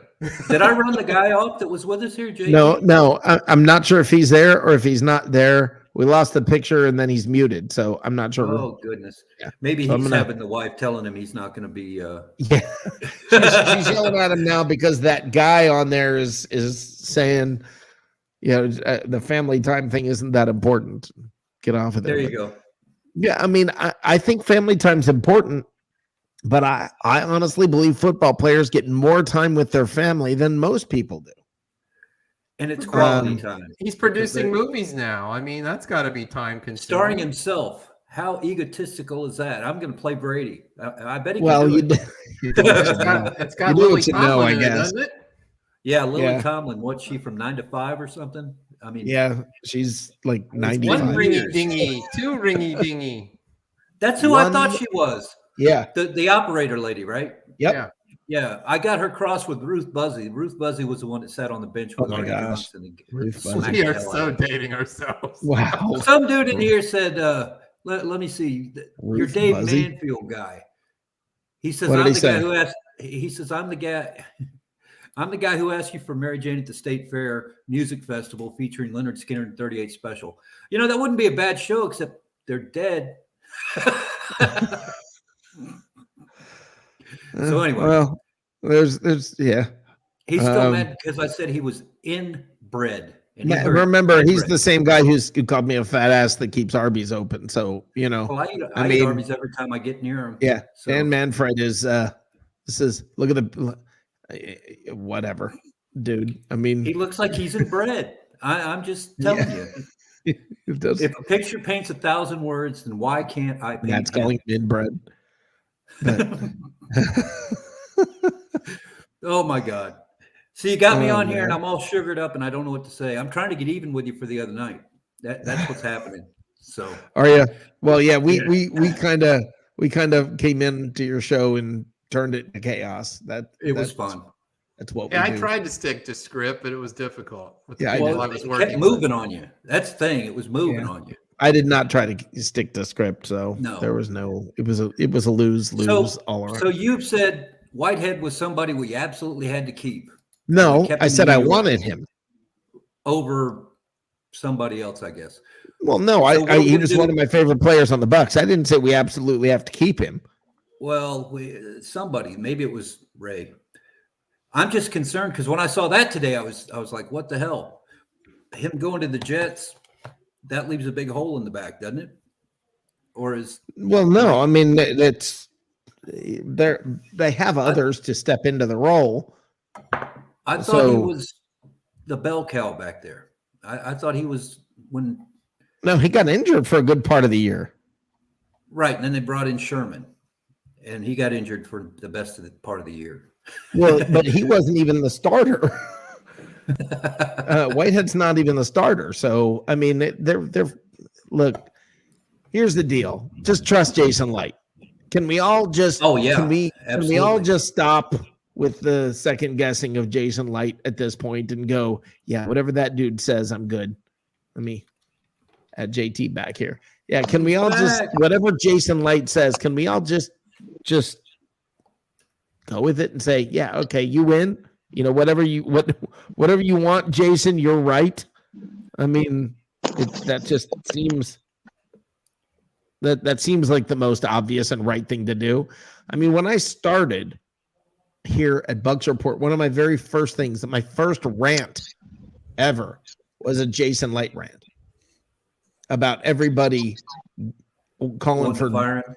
Yeah, everybody calling for Jason Light's head. Now, that's changed. Look what he did again. He brought us the Brady surprise twice. So, whatever he's doing, the conversations were had behind the scenes where, that conversation was had so that Brady came back. They had to reassure Brady to come back. They took away all of Arian's red pens. He's not going to. Yeah, I don't. He's going to have to edit things in a. I don't know if you saw any of that last. That was that last segment, but all of us are like, that's just a bunch of BS. It was clickbait. It kept the conversation going, and Brady was in the story. That's the whole damn thing. Well, the Brady can sell popcorn. He said it's impregnable. He tripled down on it. And it's like, come on, man. I mean, what's the head coach supposed to do to begin with? That's his job. To say, if he sat back and let everybody do nothing, if he just sat back in his office and took his little Achilles medicine and let everybody else do their thing, and he took no interest in it, he wouldn't be the coach very long. I never had any problem with, from the minute that came out, I didn't see where that was an issue with a head coach correcting something or suggesting or whatever you want to call it, because it's him on the line at the end. The other guys get fired afterwards, not before, when it goes south. Yeah. But anyway, by the way, Andrew Faubert, if you get the chance, come on. Go ahead and come on here when you get a chance to talk to me about your Wow Rick. If you get a chance, I send you the link. Come on, and let's talk and quit licking your wife's face. Oh my goodness! Anyway. To be young again. Oh. Yeah. I mean, Jason Light doesn't get enough credit because there would be no Tom Brady if this wasn't a otherwise Super Bowl caliber team, because that's why Tom Brady came to begin with. Right, if correct. you just put that team together that just needed a real quarterback, then Tom Brady's not coming. Right, and it was done over the course of 3 coaches, which is really incredible that he was able to put together that quality of a team with all the turmoil that led up to it. Not only if they got Deshaun Watson, let me say this, not only you guys remember Carson Palmer and everybody talking about how it takes a year to learn Arians' offense, and it took even Tom Brady, it took him 12 games. Now let's say Deshaun Watson is out for half a year, and then he comes in, you pretty much lost that part of that year. Then maybe you'll get him, maybe midway through the second season, he starts to figure it out. I mean, you're losing. And Dave asked the most appropriate question when everybody says Bruce Arians is the quarterback whisperer. Dave? My question was, if Bruce Arians is the quarterback whisperer, why isn't Jameis Winston an all-pro quarterback and still with the Tampa Bay Buccaneers dusting, shining a couple of those Lombardi trophies? Yeah, because he's got all the talent in the world. You've got to be good. You've got to be good. And smart with the ball is his thing. Yeah. Smart with the ball. Yeah. And there's nobody better at that than Brady. There was a minute where he was our best option this offseason, though. Oh, my God. It would have never happened because of the history, but... No, there's no way that would have happened. No, Teddy Bridgewater would have been a better option. Is there even any interest in Winston? I haven't heard any. I mean, I even heard at one point his people said they'd come to Tampa. Seattle is I heard Seattle is okay. Yeah, it's kind of the rumor. Now, as much and as difficult as the division that the Broncos are in, isn't it likely, even probable, that Russell Wilson's going to be on a last place team? Yep. No, I think Denver's good. Denver's had a good free agency. I think Denver looks good. San Diego's loaded now. Kansas City. San Diego is loaded now. I think the team the Raiders. I mean, the Raiders are still. Yeah, don't I'm simmer not. down, I mean, Sparky. They're a Simmer down. playoff team. Raiders. We're a They're a playoff. playoff team. They did Yes, it with a more soap opera nonsense going on than any other team in the league. Yeah, for the I past agree. few That's the years. best division in football. I actually think KC is in for a rude awakening. Absolutely. I They're think on reality right is coming for Windows KC. closing. What does your shirt say, Windows JT? closing. It says you're killing me, Smalls. Oh, there you go. Nice. You're killing me, Smalls. Oh, Yeah, but that I mean, I when you think about it, look, guys, if Deshaun Watson was the Buccaneers quarterback, I'd be all about it. I'd be rooting for him like crazy. If Teddy Bridgewater was the Bucs quarterback, I'd be all about it and rooting for him like crazy. Tom Brady's the freaking quarterback. By the way, let me open up the phone lines. oh my goodness. Yeah, I haven't done that in a while. Let's open up the phone lines. If you guys have questions or comments or drink recipes, feel free to call. You know, You know how to make a Harvey Wallbanger? That used to be a radio ad years ago. Harvey Wallbanger. Boy, are we showing our age. That's like grandpa drink. Yeah, man. Hey, I would like a Harvey Wallbanger in a Manhattan. And a Yeah. Manhattan. Yeah, like a Harvey Wallbanger, a highball in a Manhattan. Those go straight back to the hooch days when they had to make soap taste like something good. Yeah, that is definitely old people doing their Yeah. thing. So, by the way, folks who don't know what we're doing here, we are bringing in the new year. I should have reset this a couple of times by now. We're ringing in the new league year. We're going to be here till midnight, or we're going to try to be here till midnight. We're going to ring in the new league year. Okay, so officially it's tomorrow at 4. You don't have to get on me and tell me I'm wrong. I know. We all know. We're just having fun, relax, have a good time with it. Hey, I had We'll be day drinking then. I had one of those balls. I was trying to order one Excuse of me? those for the show. One of the Yeah. The balls that come down like for January Your 1st. ball was going to Yeah. drop? Yeah, his a balls ball were gonna drop. drop. I was going Dave's to order ball one, was going to drop. but there's supply chain issues, and it was going to take months, maybe even to next year. So I canceled the order. Well, Yeah, you got to hate it when you have problems when your balls drop. Oh my goodness. You know. Oh my Andrew Faubert, speaking of balls dropping. That's How you twice doing, in buddy? a week I've seen this guy. I don't have any. What are you talking about, Rick? Oh. How are we all doing forgot. tonight, gentlemen? We're doing well. Swimmingly. Damn right. Brady's back. Everybody decided to join this roster, except for a couple of other people, of course. We're just waiting for Lenny and Gronky because I want 2 tutties in the Super Bowl again. Yeah, it's gonna be there's gonna be a flurry over the next several hours. You know what? If since this thing really needs to go off the rails, there's a guy who can help us with that. He's a Johnny catalyst. Lee from oh my gosh, I just lost the radio station. What you is can it? do it. You can do it, Rick. 102.5 The Bone. Yeah. that's Okay, I got it right. baby. Just push through those rails, man. You'll get there. Oh, it's fine. How long have you been on? Yeah, look, see, look at there you go, logo time. It's back. There you go. Nice. Nice. That What's looks good. happening? What's happening, fellas? You know what somebody needs to create, and Johnny, you're a graphics guy. What would be great is that whole "I look real good today" commercial, but put Captain Fear on the kid. I don't watch commercials, Rick. I don't know what kind of crazy cable you have at your house. You have no idea what I'm talking about? The iPhone commercial where it's called Doing Laps. There's this kid riding around. Oh man. No. Oh, he's doing a newspaper deal? Is that the one? No, he's just riding around looking all sharp on his bike. Oh. He's doing laps around, and it's the words, I look real good today. And he's filming himself on his iPhone. Yeah, all the way past dark and everything. Yeah, Captain Fear should be the one. He's riding around after Brady's back. Captain Fear is still going to therapy with what's her name from the sideline reporters. What? Did y'all not see a commercial where what's her name? Erin Andrews is sitting there talking to Captain Fear, and she's like, "What are you afraid of?" Yeah, commitment. Commitment. What are these And commercials you we're lost- talking You, about? you, God. you lost me. We started talking about Aaron Andrews, and now I've lost all I train don't of know what thought. they're doing in your part of the world, but she's just signed all kinds of contracts. She's pitching cars. She's got the thing with the Captain Fear, which I don't remember what the product is she's pushing, but it's kind of like every other hour you see her on TV. It was a food delivery thing, I think. Yeah, Uber it's Eats, Uber maybe? Eats or Yeah. something.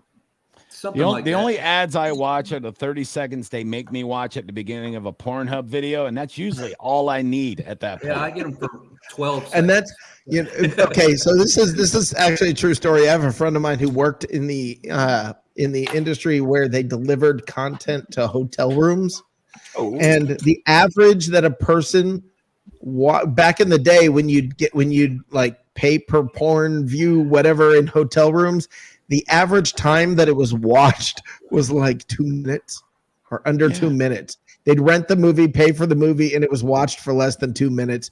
You can do the math on that. So I just think it's funny. Either they got Is the busy movie and that turned bad? the movie off, or she Or that said good. no, and he went off to take care of it. 2 minutes Yeah. can leave a lot of things to happen. You know? Yeah, well, apparently all they needed was 2 minutes. So That's crazy. you know, Yeah, you ever hear somebody complain about like how short like an internet porno is? Like, man, This is- limited to this 4 was not minutes. long enough. I'm like, what do you want? You want some sort of plot? You want to learn about these people? Wait, you Huh? don't? What? That's annoying. I don't need a plot. I don't even like it when there's a buildup. It's like, I'm your stepsister. I'm like, she's not your stepsister. Get naked already. I don't need a plot twist. Right. I don't need a plot twist. I don't need a Mom comes in. Oh, my yeah, God. stepmom. She's younger than you. You guys are actors. What I are need you to doing? masturbate. Please hurry. Damn it. Oh man. Anyway, we so went all the way to Bucs, there. The Bucs, they're good. Yeah, it went huh? there. Yeah. It went there. JT's like, what am I doing here? He's got the Hey, sound Tom down Brady's back with the Bucs. Yeah. Yeah. Don't mind me. I'm Brady's just back. checking the score on the hockey game. Yeah. Is that why your camera's moving like that? Yeah. Oh. Hey, ho, hey. Yeah, I'm trying to. I'm on my phone because I left the computer at work. So I'm trying to figure out how to like slide the screen down, pull up ESPN. Oh, there we go. Yeah, I was talking about the Bucs on my show earlier tonight, 8 o'clock to 10 o'clock, 102.5 The Bone, Monday through Friday. And this lady called in and she goes, what are you, ESPN? All you're talking about is like the Bucs. And I'm like, lady, it's trending. We live in Tampa. This is a Tampa radio show. What do you want me to talk about? Do you want me to depress you like all the other mainstream media? Because I could talk about the Ukraine or the new Deltacron variant or some crap like that. Wait, what? Or we could talk about something that's actually happy. That's not going to make you have to take lithium in the next 2 days. You know, and she got all, and then I very kindly told her to kick rocks. But yeah, we're talking about football. You guys are doing this thing till midnight during the week. This is awesome. Yeah. Did you, Johnny, when like, where were you when you heard about Brady? Oh, great question, because the story was amazing. So Sunday afternoon, I went to this comedy showcase in Tampa. A few of my buddies that I came up in comedy, they were doing a showcase for Bob Sumner, who you guys probably never heard of before, but big in the comedy industry. He's the booker and one of the original creators of Def Comedy Jam. And he was in town checking out some of the local talent. I wasn't on the bill, although I should have been, but I was there supporting my friends, had a great time. And then I thought, you know what? Let's stop by one of the local poker rooms and play some poker. You know, I did that for a living for years, and I thought I'll pop in, see some old friends. And I get on this table and I'm crushing it, guys. I mean, I am whooping these people, taking their money. Well, then I hit this jackpot hand. I get 4 of a kind nines. And as I'm raking the chips in and I'm having the best day, some stranger from Wisconsin is across the table and he's on his phone. He goes, son of a bitch, Tom Brady's coming back. And my first thought was, this is a lie. You're lying. All right. Like no way my day could be going this well. And I looked up and I go, says who? Because, you know, I'm in the media, so I check the media all the time. And he goes, Adam Schefter. And I go, okay, that's pretty good. But then my next thought was the Russians hacked Tom Brady's Twitter Exactly. account. Exactly. There you go. Just to throw the whole country off kilter. Yep. So we're all like, we're distracted. We're like, Tom Brady's coming back. Boom, Indianapolis blows up, right? So I had to gather myself. I was so happy. So I grabbed my phone, and sure enough, it started popping down the list. Bleacher Report, Schefter, everybody's popping in. And I almost cried, but all I could do was just take in the moment. You know, I was like, I mean, as I'm hitting this 4-of-a-kind hand and I'm getting a bonus like $400 and I'm raking in this pot because I just busted some old dude, you know, with that same hand. And I'm going, this can't be a better moment. You know what I mean? Right. I was like, it was like a moment like this. Did you leave at that point? It was amazing. And that would have been the point to leave. That would have been right then. You go, I'm out. That's a mic drop right there. I almost did. And I was texting a buddy of mine. And he goes, dude, get off that table. Take their money and leave. That's what goes through my head. But the table I was on, they were so bad, Rick. They were so horrible. You know what I mean? They were just begging to have you take their money from them. So I stayed for an hour and you know, and took like 2 more people down, and then I left. It was beautiful, but dude, I have not stopped smiling. I don't know about you guys, but the Brady thing is so much bigger than even just Brady. Like the dominoes that fall from this, it changed. I agree. That's what we're talking about. It changed free agency for the entire league in a lot of ways, and it changed the outlook for the Bucs in a lot of ways. You start getting these sweetheart deals with other players. Jensen signs immediately. Carlton Davis takes a deal that I know he could have done better if he would have went somewhere else. Well, and now we went from being like, okay, maybe we're rebuilding. You know, let's just, as Bucs fans, just accept Kyle Trask as somebody that could possibly be okay, and we'll win our division. Let's see what happens. To now we're a powerhouse again. Now we're back on top. Well, Dave's got a good question, Johnny. Yeah. Andrew and Johnny, Dave had a good question about this. And I think it's a fair question. We asked the other guys about this. Dave asked them. Okay. Brady's coming back. I love Tom Brady. I onto this mic, I spoke. I said, if Brady's really retiring, the 2 words out of every Tampa Bay Buccaneer fan mouth should be thank you. Thank you, thank you, thank you. Thank you for teaching us how to win again. So I love Tom Brady. He's a wonderful human being. But after I heard he was coming back, I was like, there was a pause and there was a lack of euphoria, and I tried to figure out what it was. And I'm like, I was getting really into this whole trading for Deshaun Watson and having him for 7 to 10 years. So I asked the question, all else being equal, ignoring for a minute that Tom Brady's the ultimate recruiter, but what do you do if you're Jason Light and it's sitting on your desk? You have one option of Deshaun Watson for 7 to 10 years, or you've got Tom Brady for 1 or 2. Which one do you choose?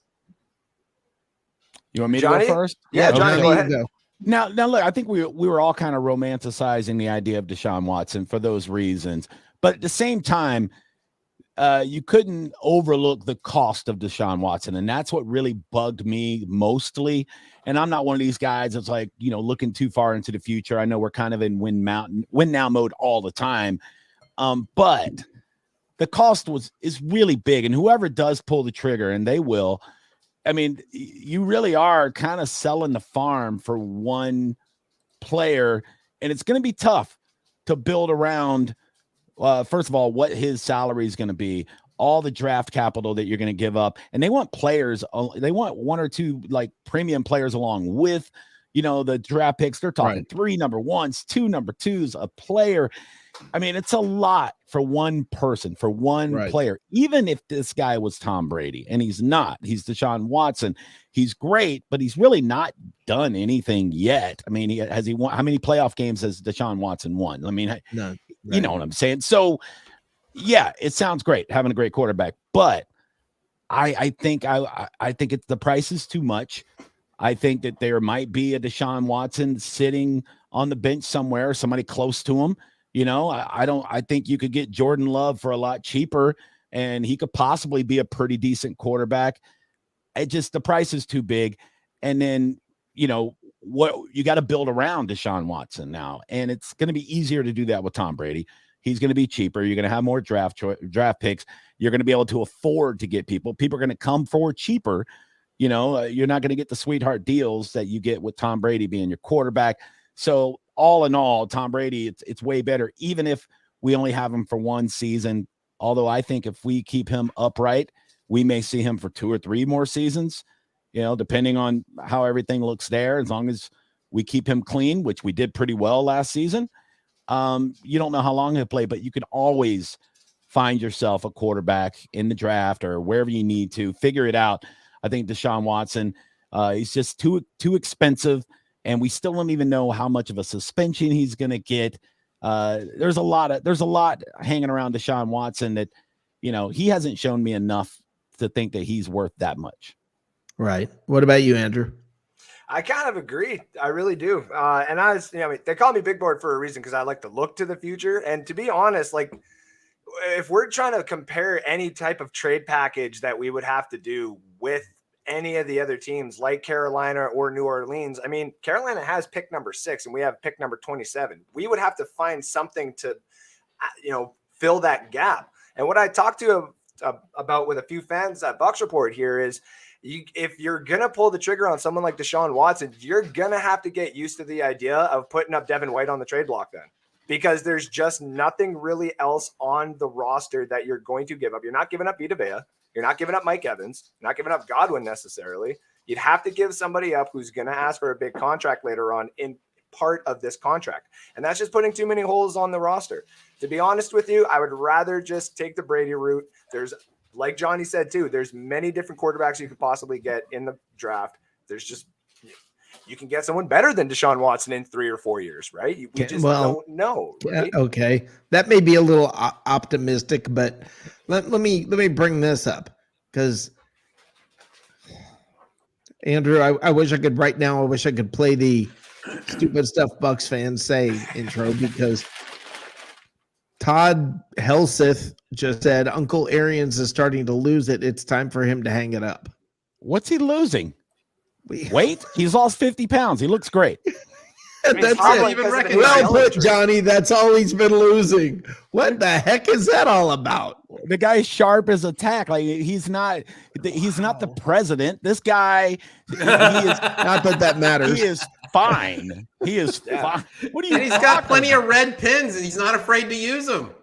Jesus Christ! He's more red than my beard. Like, the guy is literal perfect definition for the Tampa Bay Buccaneers here. Like, his attitude, his demeanor, everything. Like, the coaching staff around him. Like, come on. Yeah, I don't know what Todd was talking about, so I had to bring it up. I mean, and Daniel Hammond, don't forget we have Trask after him. Guys, you're going to set me off again. I mean, honestly though, the Trask thing, we're just Andrew just said, you get a quarterback down the line. Maybe it is Trask, but maybe not now. Let Trask sit in the quarterback room. He's already done it for a whole season with Brady. So he gets to watch firsthand how the greatest that's ever played the game conducts himself on a day-to-day basis, how he practices, how he eats, how he walks and talks and everything he does. If you're going to emulate somebody, you get to work with this guy every single day.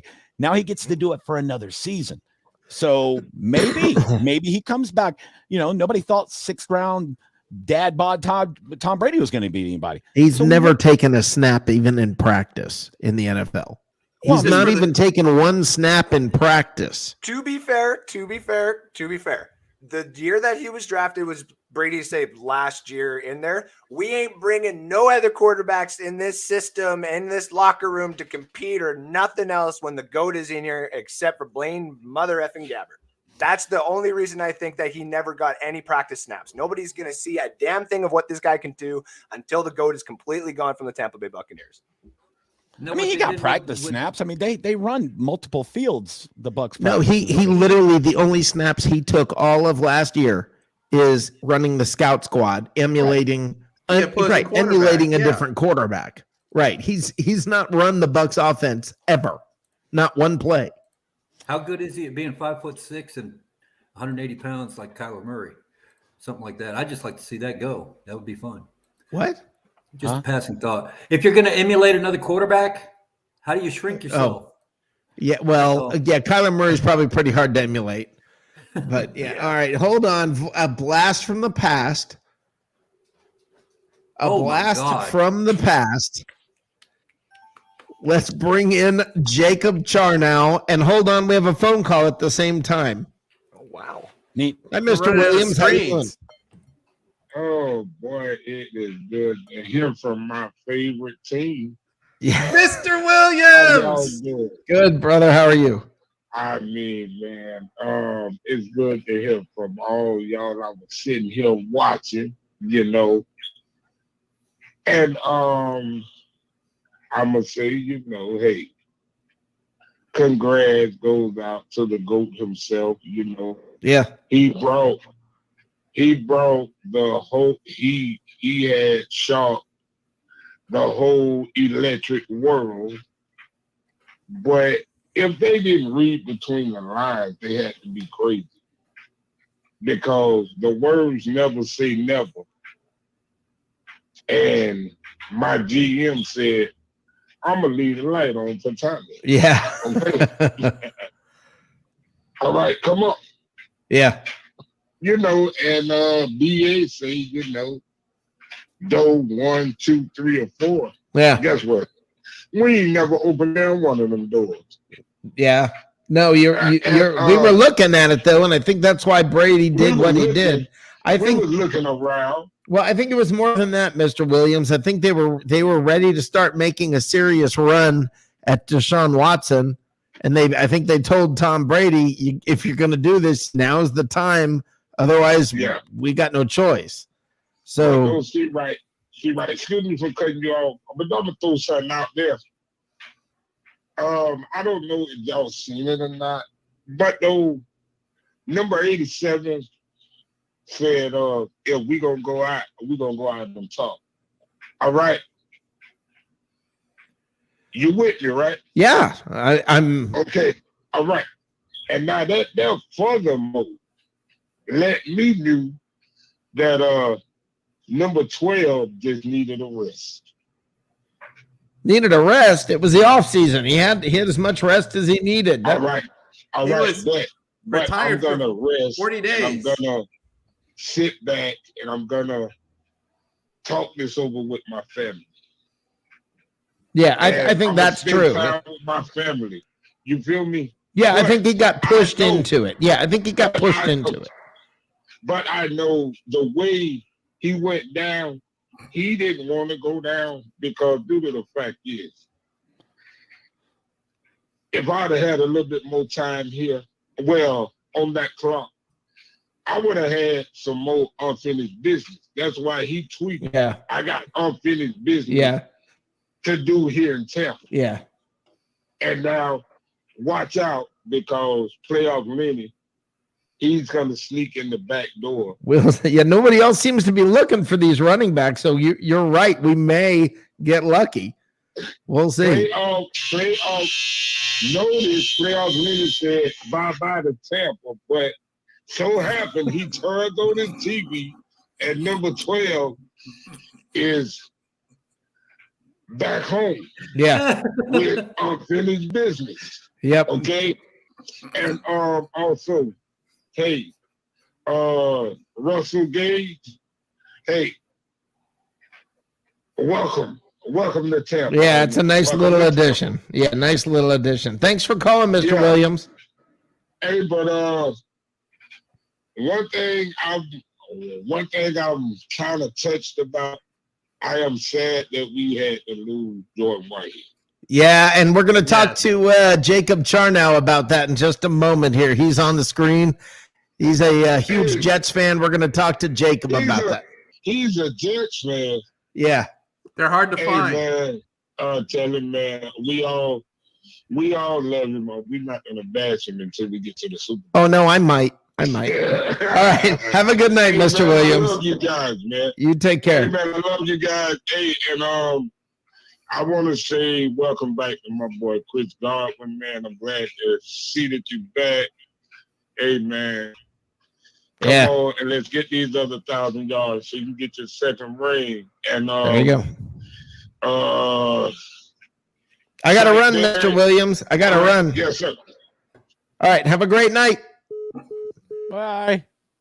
Hey, guys. All right. He sounded like he had some unfinished business going on. All right. Was he Jacob manscaping Charnow. for a second there? I wasn't sure what happened there. I was like, That's what's buzzing?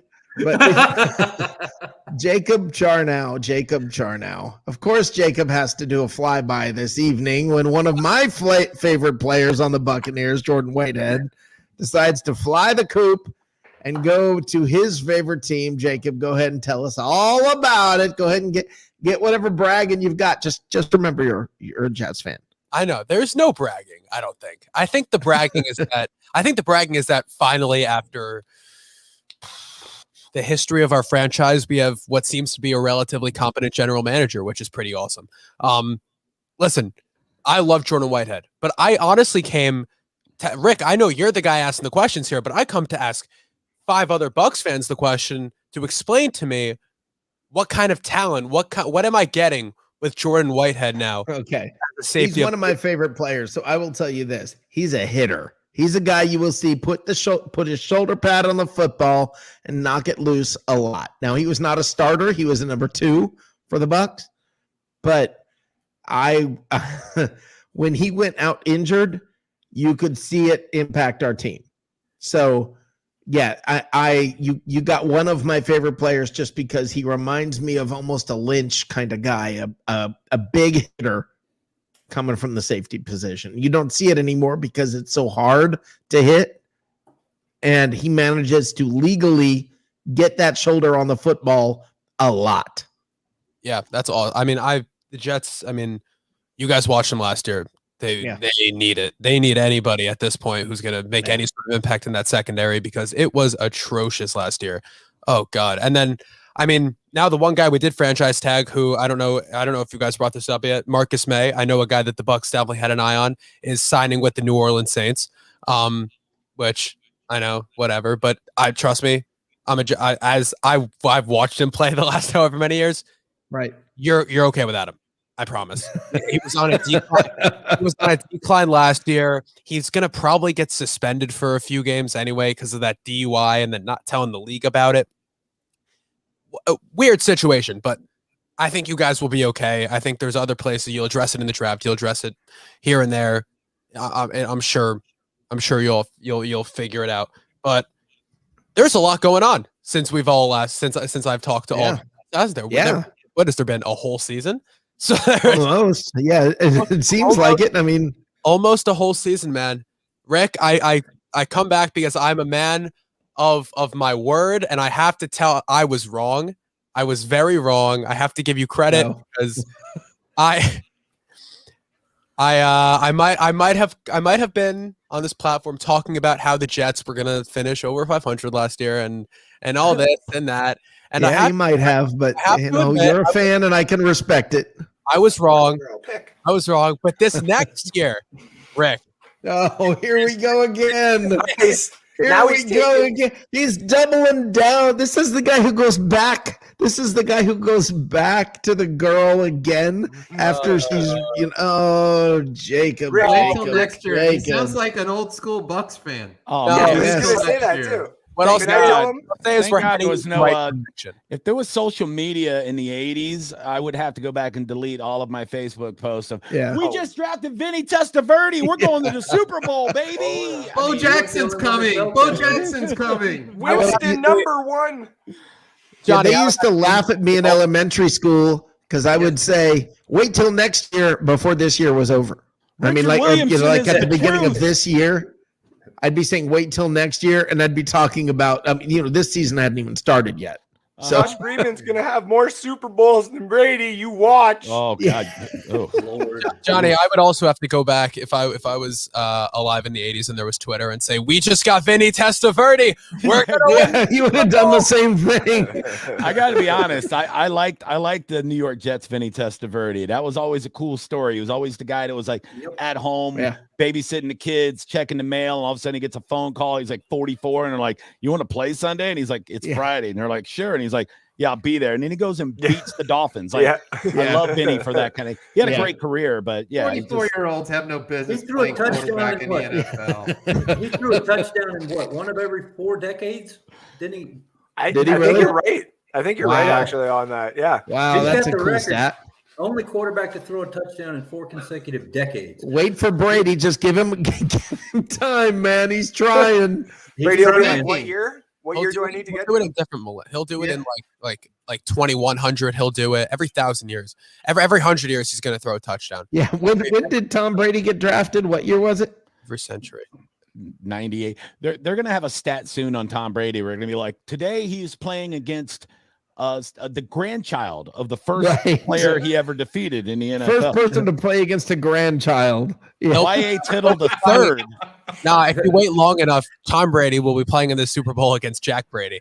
Tom Brady will be playing against his grandchild. He's gonna do LeBron. His last season will be when his son plays for the first year. There you go. Yeah. Perfect. So all right. He was drafted in. Let's see here. I'm trying to. I want to say 99, but it may have been 98. It was 99. Okay. Wow. So it is 3 decades for sure for him. Maybe it was 3. I just know it was a really bizarre thing. No, that would be 4 decades. Hold on. That would be 4. Hold on. His first year was the 2000 season. Okay. Potato. Yeah, he was drafted in 2000 because he missed it by 1 year, or it would have been 4 decades. Well, that's still something, man. So now he's got to play until when? He'll probably still do it, right? He'll be. Who do you think he'll comes lead back the Detroit? Brett Favre. Yeah, he's going to sit there and say, "I need to lead the Lions and the Jets to a Super Bowl to complete my career." At 60. My goodness. Yeah. Now, Jacob, how do you feel about Wilson? Are as a Jets fan? Are you guys comfortable with him? I know he looked really great at times, last season, but he looked like a rookie also at a lot of times. Moving forward, is that the guy? Bro, I was there week 2 against the Patriots. I'm sitting there with my dad, and when he throws 4 interceptions, and I'm like, "Here we go again, man. Here we go again." But if I'm being honest, development. You're right. He looked like a rookie at times, but he also looked like he had the potential to be great at times. Mm-hmm. Right. And we look back and we say, all right, well, I can't believe it. There was a lot of people who wanted to keep Sam Darnold on the Jets because of a few great throws he made in weird situations, right? But you look at Zach and you look at the development and all the mistakes that went wrong with Darnold. And the mistakes were terrible coaching, 0 development from any sort of quarterback coaches or head coaches, and no help around him, no offensive line. And they went wrong in almost every single place you could go wrong when developing a rookie quarterback.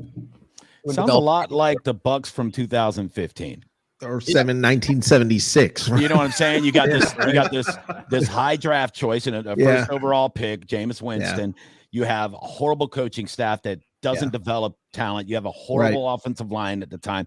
All those kind of problems. Management was still shaky. Everything was really bad, and it takes a while to improve. But I agree. I'm not a Jets fan, but I do like what they're doing. So it looks like the Glazers finally got out of the way. I think that's what made the difference. I'd like to see them win.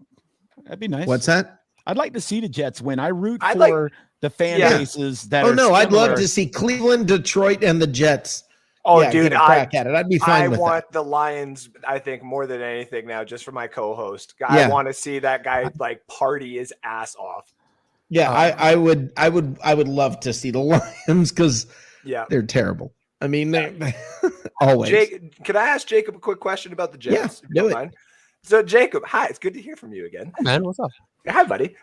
You got 4 picks in the top 38. You know what I mean? You got a lot of different things that can go on in the draft here. I saw something on Twitter where you're really hoping that Trey McBride is available at number 38. Man, that would be great. But in an honest world, because even Trey McBride at 38, sure. But what do you think is happening with that pick number 4 and pick number 10? Where do you think you are going now? Because you got Jordan Whitehead and because you got a bit of an offensive line now, what do you think the Jets do? So we got to see how all the so it wasn't just the Jets free agency now that affects this draft. It's now the Jaguars locked up their offensive line. So now Evan Neal looks like he probably won't be the pick. It looks like it's going to be Aiden Hutchinson at 1, which then throws off everything else, because we know the draft is domino effect, which means mock drafts are fun, but they're pointless because it's all a domino effect, and you get one piece wrong and you're done. So my hypothetical was right. The Jags go Aiden Hutchinson at 1, and then now you look at the Lions, and the things I've heard from the Lions, I know they just locked up Tracy Walker, but I've heard a lot about Kyle Hamilton, and I've heard a lot about Kayvon Thibodeau, right? I've also heard some talk about a quarterback, but I think the most likely scenario is if they're going to go quarterback, they're going to use it with pick 32, not with pick number 2, because there's so much defensive talent in this draft. So let's say they go Kyle Hamilton at 2, who's probably my favorite prospect in the draft, if not Sauce Gardner. Then number 3, I think the Texans go with Evan Neal. I think Evan Neal then goes 3. So that leaves Kayvon Thibodeau at 4 for the Jets. All the signs are pointing towards an edge rusher at number 4. A lot of hate on Kayvon Thibodeau now. I don't understand it. I think he's going to be a really solid guy. I've heard a lot of people calling him Jadeveon Clowney 2.0. Guess what? Jadeveon Clowney never gets injured. I think his career outlook is a whole lot different than what we're seeing. He has to study tape. Exactly. You can't just take a videotape home and say, "Yeah, I watched it," and realize it's got SpongeBob on it or something like a trap. Well, that was Madden or whatever his name was on Oakland there. No, it was Jamarcus Russell. Or Jamarcus Russell. That's who it was. Thank you. If Kayvon Thibodeau, if the Jets, if all this what we're hearing is true, and Kayvon Thibodeau and these teams aren't as high on Kayvon Thibodeau as we are, so let's say the Jets go with and they reach a little bit, which I don't think is a reach. And let's say they go with a corner, right? Because they paid DJ Reed from the Seahawks, and they go say his name, and they go with Ahmad Gardner at 4. Yes. He's an absolute dog. I've been looking at for over a year now, man. Yes, he's really, really freaking talented, and he'll be that cornerback 1, and then you could have a competition on the outside on that other outside spot. Yes. Bryce Hall. I refuse. Get Gardner at 10. You can get Gardner at 10, perhaps. I honestly don't think so. I think the Seahawks and the Falcons jumping. I think the Seahawks now having that pick right before the Jets could kind of ruin their chances of getting Gardner. But then you look at pick number 10, and now that's what you're thinking, though, David. And then, I definitely agree. And then you look at 5, the Giants go with Ikem Ekwonu, who is also an absolute dog, can play all 4 out of the 5 positions on the offensive line. 6, I think the Panthers go Charles Cross. I'm sorry, I'm giving you like a whole mock draft here, but Panthers go with Charles Cross at 6. 7, I have the Giants going with Jermaine Johnson, that absolute stud D-end out of FSU. He's a dog. Can I introduce you can I interrupt for just a moment? Johnny. Brother, tell me where they find you. I know you've got to run. You've had a long day. Go ahead. I do. I got 2 more podcasts I got to pop on, honestly, and I got to do my own radio show. Thank you, Johnny B. Tampa on everything except Twitter is Johnny B Comedy. JohnnyBComedy.com has links to all my stuff. My YouTube, I got a brand new YouTube up, Johnny B TV. And doing comedy all over the Southeast. I'm booking more and more shows, so come see a stand-up show if you like. If not, follow me for all this. A lot of Bucs content on my Twitter. As you know, I go crazy with this stuff. So we'll be doing all that. And I got a lot of other projects coming up that I can't even talk about right now, or they'll kill me. So thanks for having me on. And I got to play this real quick, and you can hop out at your leisure. But here is the deal, Jacob. There used to be a show called Welcome Back, Kotter many years ago. Johnny might appreciate this because of his he's done some great parodies over the years. So I'm going to play this real quick. Johnny, hang around and watch it if you can, or bow out. All right.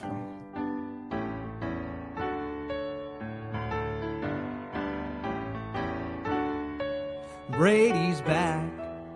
He's returning to Tampa Bay. Yes, he's back. And that's something I thought that I'd never say.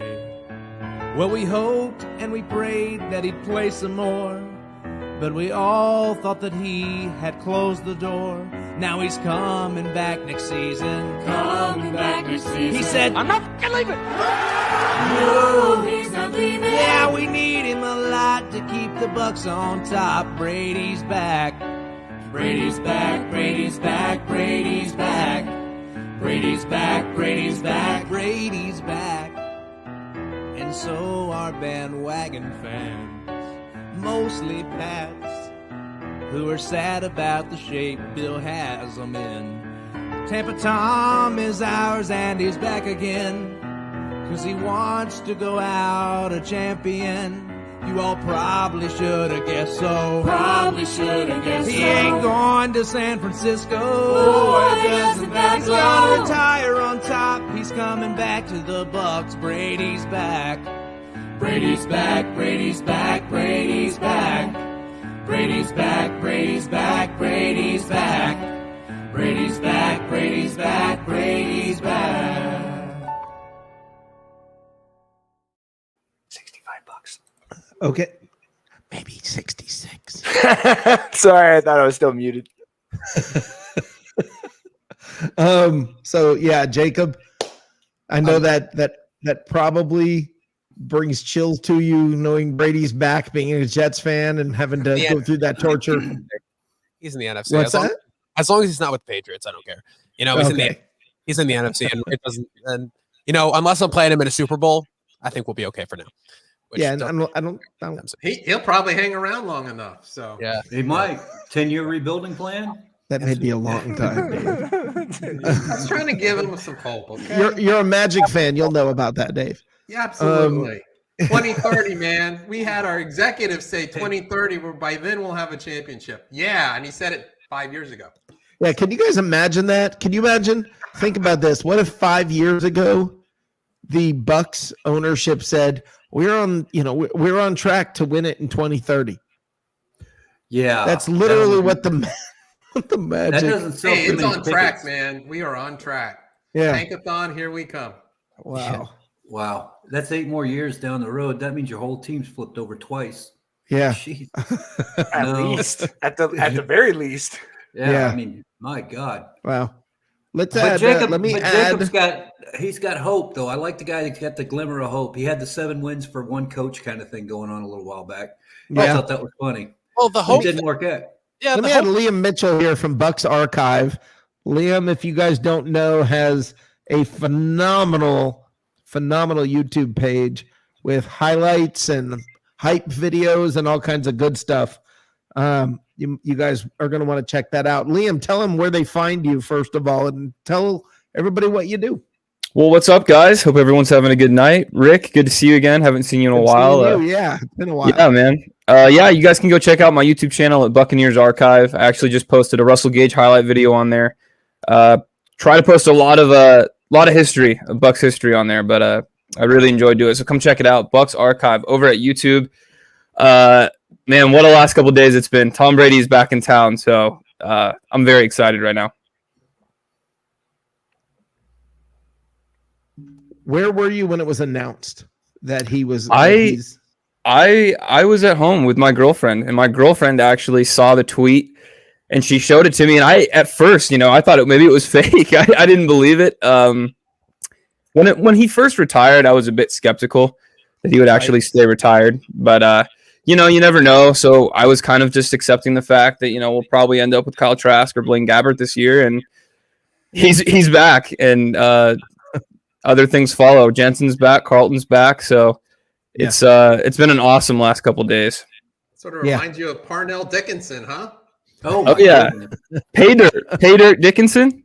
Wasn't that his nickname? Paydirt. Hold on, let's add Alec. Alec, how you doing, brother? What's up, Ray? Oh my God, I'm so used to fucking. You say Ray? No, Ray's not on here. What are you drinking? I've been on the show with Ray like 4 times a weekend, so it's just the. Do you just call everybody Ray now? No, my bad, Rick. Won't do it again. My bad. It's just consistency of being on like 4 shows this weekend. Yeah. So Liam, I got a question. When you now sitting here watching, Brady's back. Now, were you already thinking? Were you thinking, all right, this is kind of it. This is. It's time for the rebuilding. It's time for years of what we've been through already. It's time to go back. Yeah, I was a little bit scared. Obviously, I didn't want to go back down that rabbit hole. I was definitely accepting the fact that it was probably going to be Trask or Gabbert, and obviously that was going to be a big drop off from Brady.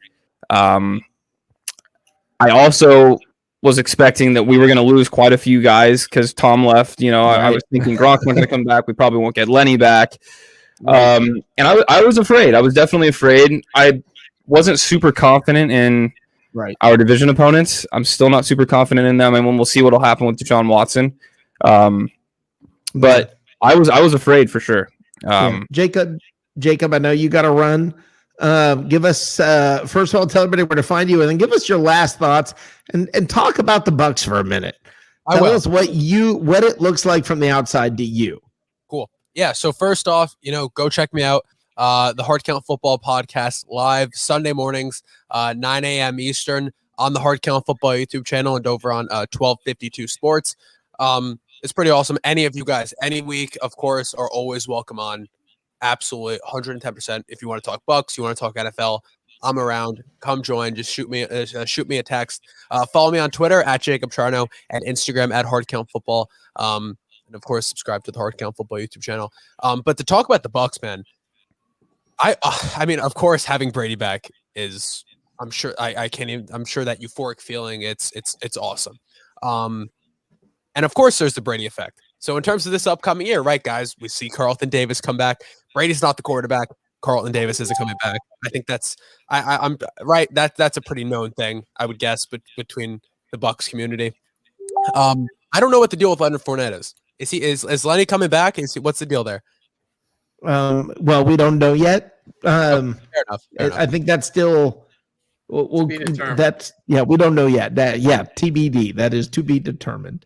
Yeah, but man, it's another bright looking season ahead for the Bucs. You get Chris Godwin back on the deal. You got Mike Evans. You get Russell Gage, who is so incredibly underrated as your wide receiver 3, who is gonna not take his shirt off and run off into the sunset.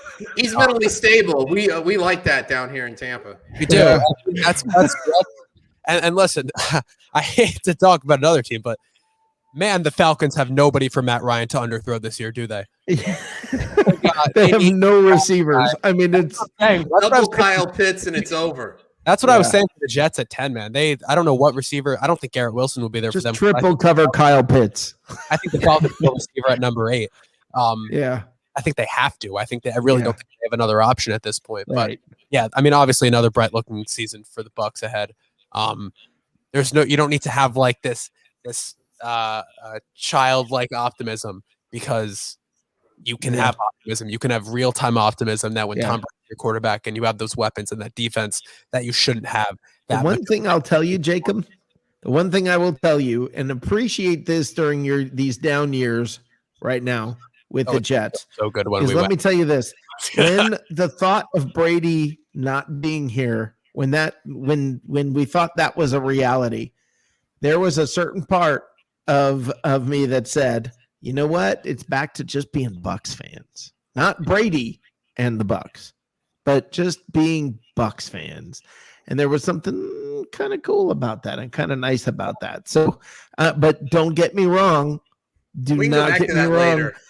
Yeah, I'll enjoy that next year or 2 years from now or whatever. Right now, I'm going to enjoy this little run we're having. I feel like it wouldn't be fun to be like a Patriots fan the last 10, 15 years. Like, you're just winning. Like, you have nothing to look forward to, right? That Super Bowl doesn't mean as much, does it? Right. Yeah, and that is what we were all saying about we'd love if the Jets won or the Lions won, because we know what that feels like. Everyone was pulling for the Bengals this year, man. Yeah. Everybody. Yeah. Because you know what that feels like. And it's just this. There's it's this weight off your shoulders. Winning that first one back when, in 2003 or whatever it was, is just that weight that was lifted. And we got one, when the second one came along, it was so surreal. So don't ever lose hope. It took Tom Brady 21 years to have his best statistical season. He's peaking. As Dave says, he's a late bloomer. Yeah. Well, it looks like my team's going in the right direction, at least. That's good. That is good.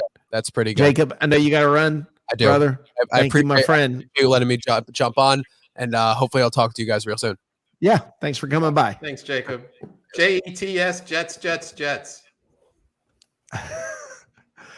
I would love to see the Jets do well. It's like Cleveland. They're gonna. I'm still in that, or Detroit. It's like I got to see it before I'm gonna. I mean, they're getting better. Okay, that's good, but I want to see them win to then feel that good about it. I mean, I would love to see the Jets win that division. Yeah, we'll see. All right, we're gonna bring in someone else here. All right, as we march towards midnight and the wink, wink start of the new league year. Yeah, I know it's 4:00 tomorrow. Shut up. But we are bringing in the new year. Jaden O'Keefe, how you doing, my friend? Jaden's Mr. Do It All around here. How you doing? I'm doing good. Just the past couple of days have been crazy. Just like since Tom Brady came back, like seeing that tweet, it's like all been in fast forward. A lot of articles to write, a lot of articles to deal with, a lot of things that the cascade effect from it. Where were you when you got the news? I was in my room and I was cleaning. I was Sunday. I was doing a little bit of cleaning. I was about to get a little nervous. Well, and then I get the notification from Tom Pelissero. I'm like, no. I see the bottom of the tweet, and I'm like, could this really be it? Start reading through it, and it's not like, oh my gosh, it's real, it's real. And then got immediately called my stepdad, and he was at work. I'm like, come on, pick up the phone, because I know like whatever he sees is gonna be a little bit delayed. He answers, he's like, what's up? Tom Brady's coming back. No, he's not. No, what do you mean? Where are you seeing this from? I was like, it's on his Twitter. Look, I'll show you the screenshot of it. I sent it to him, and he's showing it. He has all these regulars. They're all Bucs fans, and they're looking at it like, nah, I'm not getting bamboozled. No, he's not. Right. Yeah. And then it's a sports bar, so they have all the TVs up, and it starts breaking news. Tom Brady's back, and he's like, see, look, and I'm sure it was like a party up there, but oh my gosh, that was like. I was really like grasping the reality of Kyle Trask as our quarterback, and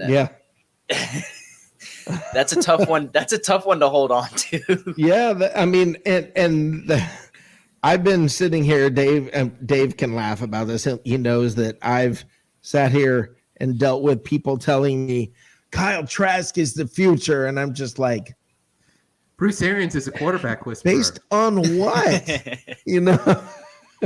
Yeah, and I was even like, because I really was not big on the guy in college. I thought that he played in a very simplistic system that really only required him to read one side of the field, and he had a mega freak on his team too. So that also made it really easy. I think we're going to find out a lot about Kadarius Toney this year, about how good he really is. But he had two, good weapons to throw to, and I thought he played in a pretty easy system. But I was just, I was like, okay, maybe the numbers are legit. Maybe, he's the guy. We just got to find out. So I'm glad I don't have to find out quite yet. Right. Well, I mean, I sit here and count my lucky stars. Every day I just look at it and be like, yeah, that really did happen, didn't it? It really did. I mean, he's really coming back, because I was all prepared with the bad schedule. And I was ready. Schedule. I was fully expecting it to, things to not go the way they went. And I'm gonna try to. 49er talk was just silly. Yeah. Oh my gosh. Clickbait.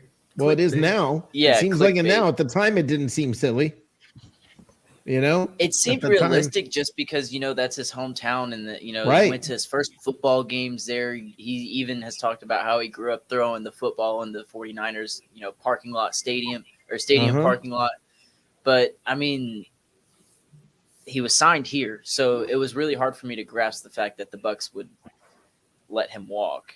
Just, well, it may not have been their choice. That's what my concern was, is that he was gonna be able to, in essence, flex his goatness. And say, I'm going to San Francisco. Right. And I mean, he could have, from a PR standpoint, could have raked the Bucs over the coals if he wanted to. And that was sort of my concern was, oh boy, let's not come out looking like idiots, please. That was more my concern than anything, I guess. So now, Alec, what I'm doing here, I am looking to upload something here that I know where Alec was. So there's a reason that I have not asked Alec where he was when this all went down. And in just a moment or two here, I'm going to be able to show you guys where Alec was because he was on camera. And that's something I'm going to be able to bring up here in just a moment. But I mean, the voice sounds. It's just the way the video happened was just crazy. Well, go ahead and set it up and tell him what happened. So basically, like, because I think it was on Sunday around like I want to say 4 or 5. Ray hit me up to join his Cup of Ray on Sunday, so I joined in, and we were like going through topics. Obviously, like that day, like my mind was like zoning out. Like I'm like, that's like a recurring thing for me that whole entire day. So it was like going off topics, and it was like quiet, and like we couldn't think of anything else to talk about. And he was like, "Oh, it's not like any breaking news is gonna happen anyways." He's like, that is what he said to you. Is he said, "Well, I mean, maybe you want to stay around for another couple minutes. It's not like there's going to be any breaking news at this point." And I mean, that's what he said. I go on I was going on Instagram because I had like a notification, not like from that. It was like a random notification, and then the first thing I see on the Instagram is Tom Brady posting he's coming back, and I was like, "There's this guy." At first, I thought his Instagram was hacked. I thought it was like a joke, just like pushing tease and media. But I was like, and I'm like looking at it closely. I go on Twitter, it's on there, it's on ESPN, and then that's where I broke it right then and there. Yeah, you read the tweet from him. Yeah, you read the tweet directly from him saying, I'm back, I'm whatever. But you were actually on the air trying to process it all, and the moment is great. Yeah, if I can get this pulled up here quickly enough. But I don't know. I mean, hopefully it's clear because it wasn't clear yesterday. It was pretty blurry. No, yeah, I know. That was not that was not mine. That was that was a different copy of it. I've got the original of it. Hopefully I'll be able to get up here in just a moment. But anyway, yeah, it's just, to me, it's such a great moment, and for you to have been live on the air, and you can see the look on your face. Your eyebrows furl, and you're reading it again, and you're like, "Oh my gosh!" I mean, it's not my greatest moment of speaking out of announcement. Well, let's just say I don't do media that much, so I mean, well, no, it actually was a great moment. I thought it was a very real moment. It's like winning the lottery. I mean, you're double checking your ticket. Did I really win? Well, that's what you're doing. So I didn't checking my parlay on freaking FanDuel. It didn't hit because the Magic screwed me over in that one, but that happens a lot. Dave was there at that game when the Magic were screwing you over. I just needed one more point from Cole, and I would have won $4,000 off of freaking $20. Wow, it was like a 30 leg. Oh wow! Just needed. And the Magic let you down. Imagine that. I mean, I'm originally a Lakers fan. Is where I was born at, because I support my birth state, but I was raised in Florida, so I support Magic here and there. But it's like less of the two evils. I mean, they're both subpar. Yeah, subpar is putting it mildly. Have you been to any Lakers games out here in California? I'm from Los Angeles, actually. I was stationed in California for like 5 years, so I went to at least like 2 of them. I went to Kobe's last game. Oh wow! Oh wow! I got lower bowl. Kobe who? Lower court tickets to that. That's pretty awesome. I'm not a not a basketball guy. If the Magic are doing well, I'm all those fans who are jumping on the Bucks bandwagon. Hey Rick.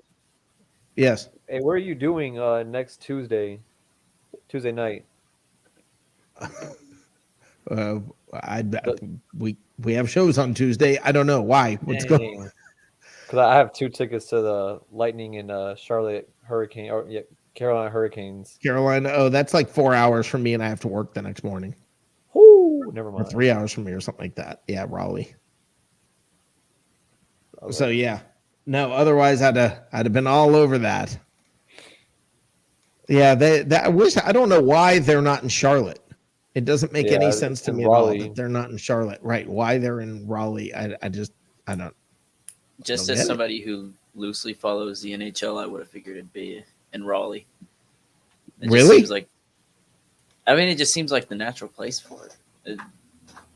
Not Charlotte? Or, yeah, maybe. Charlotte's a much bigger city. Yeah, I think that's what I think I got them mixed around. That's a big brain fart.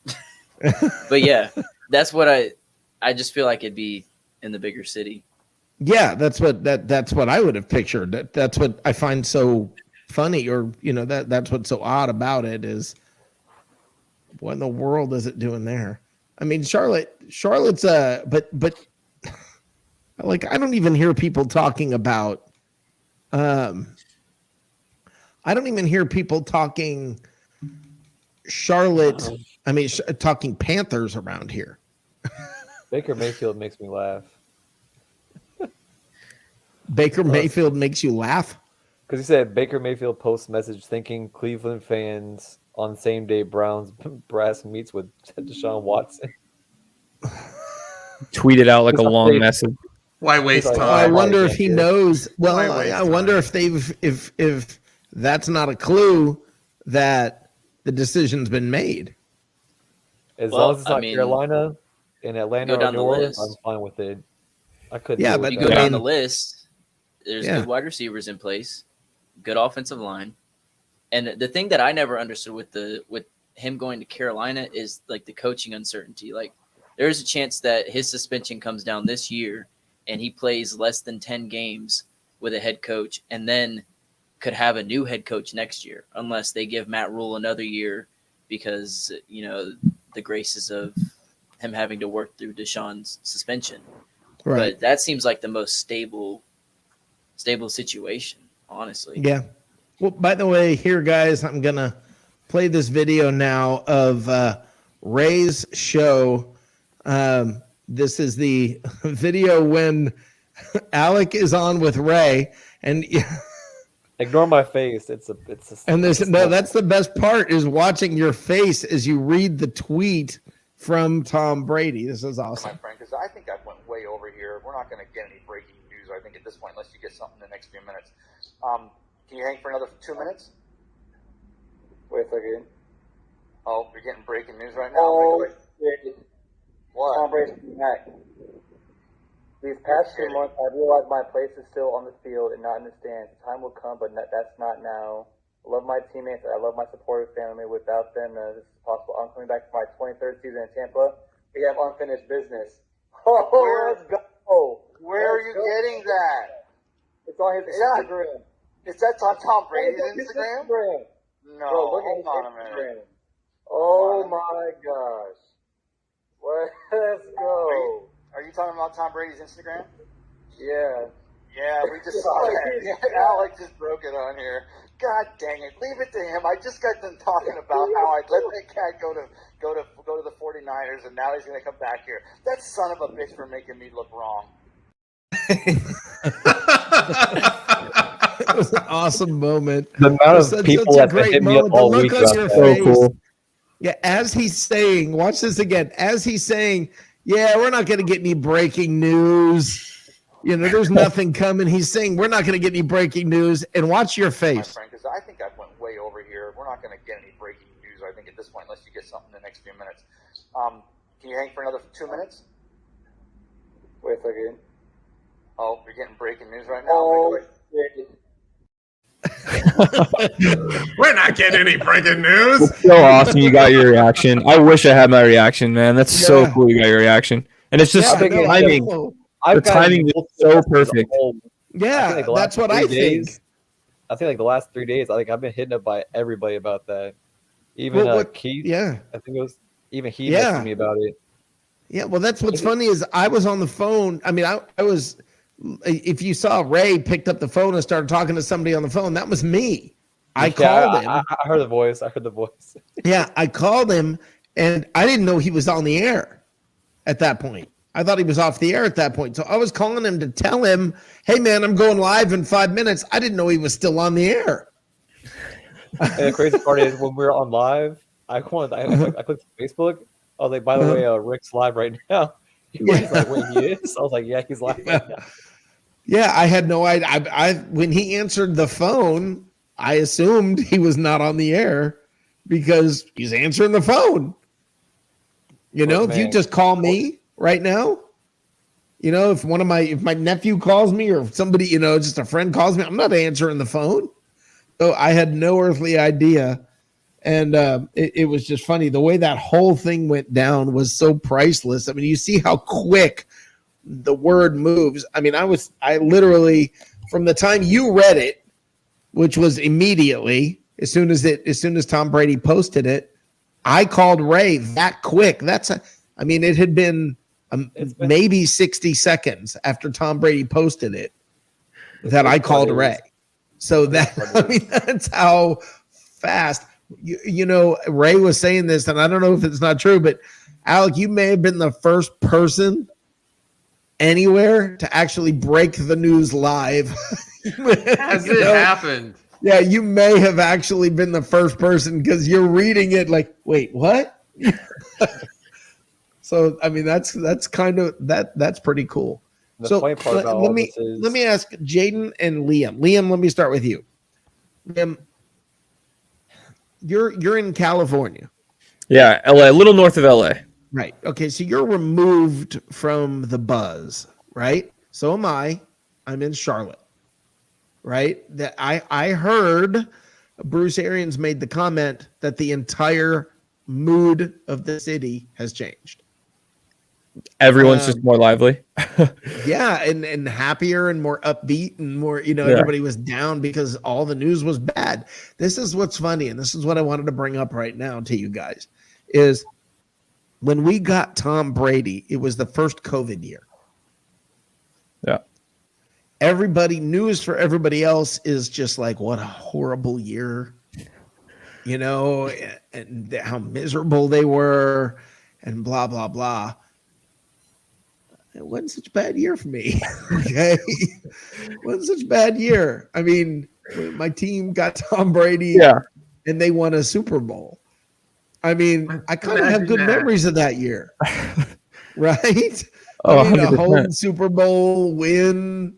And now everybody's all like, oh, Ukraine, World War III. This is terrible. That's terrible. And we're all, you know, all us Bucs Brady's fans. back. Yeah. Yes. So, I mean, that guy's brought us two great surprises. I mean, I didn't see it coming the first time. I really didn't believe we were going to get him. And honestly, I didn't think he was coming back. So he's caught me off guard twice, you know, and maybe that is post-traumatic Bucs disorder where you're so used to bad news coming that you just like, yeah, I had no hopes. Brady doesn't seem like the type to me to unretire. He seems like the type who, when he does something, he's calculated it and blah, blah, blah. And I think that's normally the case. But I think the way it went down, I get the feeling that he had told some people, yeah, I'm thinking about retiring, and was leaning towards retiring. And it got out and went everywhere. And then the pressure came at him to make a decision. You got to make a decision. You have to make a decision now. You have to decide now. And I think he was like, well, then screw it. All right, I'm out. And I bet immediately was like, oh man, what have I done? You know, I'm betting that was pretty close to like within the next few days, he was probably already thinking, what am I doing? You know, and he probably purposely annoyed his wife as much as possible so that she'd be like, just go back. Just, you know, You're driving me crazy. Get out of here. yeah. I was Go back talking to to somebody who football. said he was probably the whole time, he was probably like, okay, guys, now let's go here. Yeah, let's go to Mexico. Okay, y'all want to go to South America? Okay, great. Now let's go to Europe. Let's blah, blah, blah. And Giselle's probably like, oh my God, just family time. Let's go. Right. Just go back and play. Okay, just go back and play. I mean, there's the reality of it. As much as we're different when it comes to everyday life, that's it. Now I brought this up earlier, and I swear I'm the only person on the planet who feels this way. Whenever I hear the whole need to spend more time with my wife and kids thing, I don't understand it, because to me, football players get more time at home with their family in a year than the average working Joe. The average working Joe has a 9 to 5 all year long. And for half the year, these guys are home. These guys have the ability to spend time with their family from the time they wake up to the time they go to sleep. And the average working Joe doesn't get that. So it's not like, oh yeah, Tom Brady doesn't really care about his kids now. Of course he does. But his kids are probably like, oh God, get him away. Get, Mom, can we do something? We want to go hang out with our friends. Dad won't leave me Dad won't leave us alone. alone. Yeah, Dad won't leave me alone. I want to go play with my friends. You know, and I mean, that's the realities of things. I mean, I'm not, you know, who am I to tell you how it's done? But I mean, it just seems to me that these guys have plenty of home time. He probably got bored pretty quick. Probably what? Tom probably got bored pretty quick. Yeah, Tom's been on a roll. He's been. He's doing that. He was in movie like thing. Spain. That's true. At the Manchester United game. He went I back think home and the saw Man his U family. The Man U game, though, I think he was meeting with the Glazers, and they were going over details of all of this. I mean, I don't think that's a coincidence. No, And, not at all. you know, that video that came out where, so are you finished? You know, that was kind of his response was, well, that's the thing. I don't know, or something like that, or we'll see, or however he worded it. And I don't think it hurt an aging star like Cristiano Ronaldo. I think put 3 goals in that game that he was. Yeah. at. He did. I don't think that hurt either.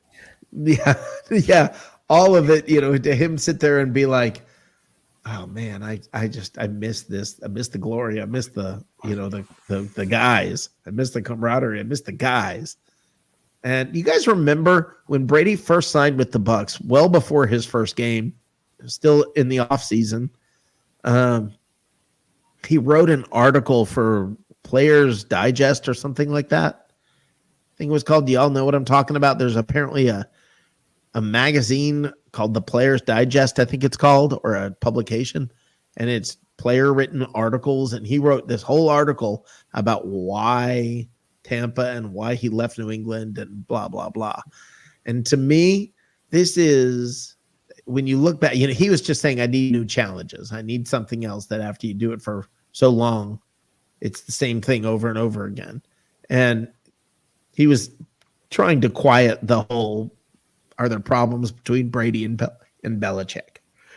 All right. So he's trying to shut all that off. But doesn't it, I look back, do you guys remember that offseason at all? Do you remember the debate over Jameis Winston? Is he coming back? Is he not? And remember the little teaser video? We're going to get new uniforms. Do you guys remember that whole time period? Anybody remember any of that? A little bit. To an extent. I do remember the teaser uniform. I was very excited that we were going back to our original pewter uniforms. I do remember that. Yeah, well, I mean, we were assuming, we were all making guesses about what are the new uniforms going to look like? You know, are they going to go back to creamsicle? Is it going to be? And I remember there was the video showed them spray painting the pirate ship. And so it was like, oh, are they going to change the logo to the pirate ship? Is that going to be their main logo now? Or what's, you know, I mean, that was the excitement. You know, what are the new uniforms going to look like? That's crazy. You know, that are we gonna? never off? Yeah, is Jameis coming back? What are we gonna do about quarterback? Ha ha, Tom Brady. Yeah, right. You know, that was just kind of the people said, "Oh, Brady might come." Yeah, right. Yeah, that'd be awesome, wouldn't it? And Yeah, you sit back sure. and maybe you giggle and have a little fantasy for a minute or two about Tom Brady coming, and then you just like, yeah, all right, now back to reality. And then he freaking came. You know, I mean, I'll never forget hearing Colin Cowherd say, "It's Tampa."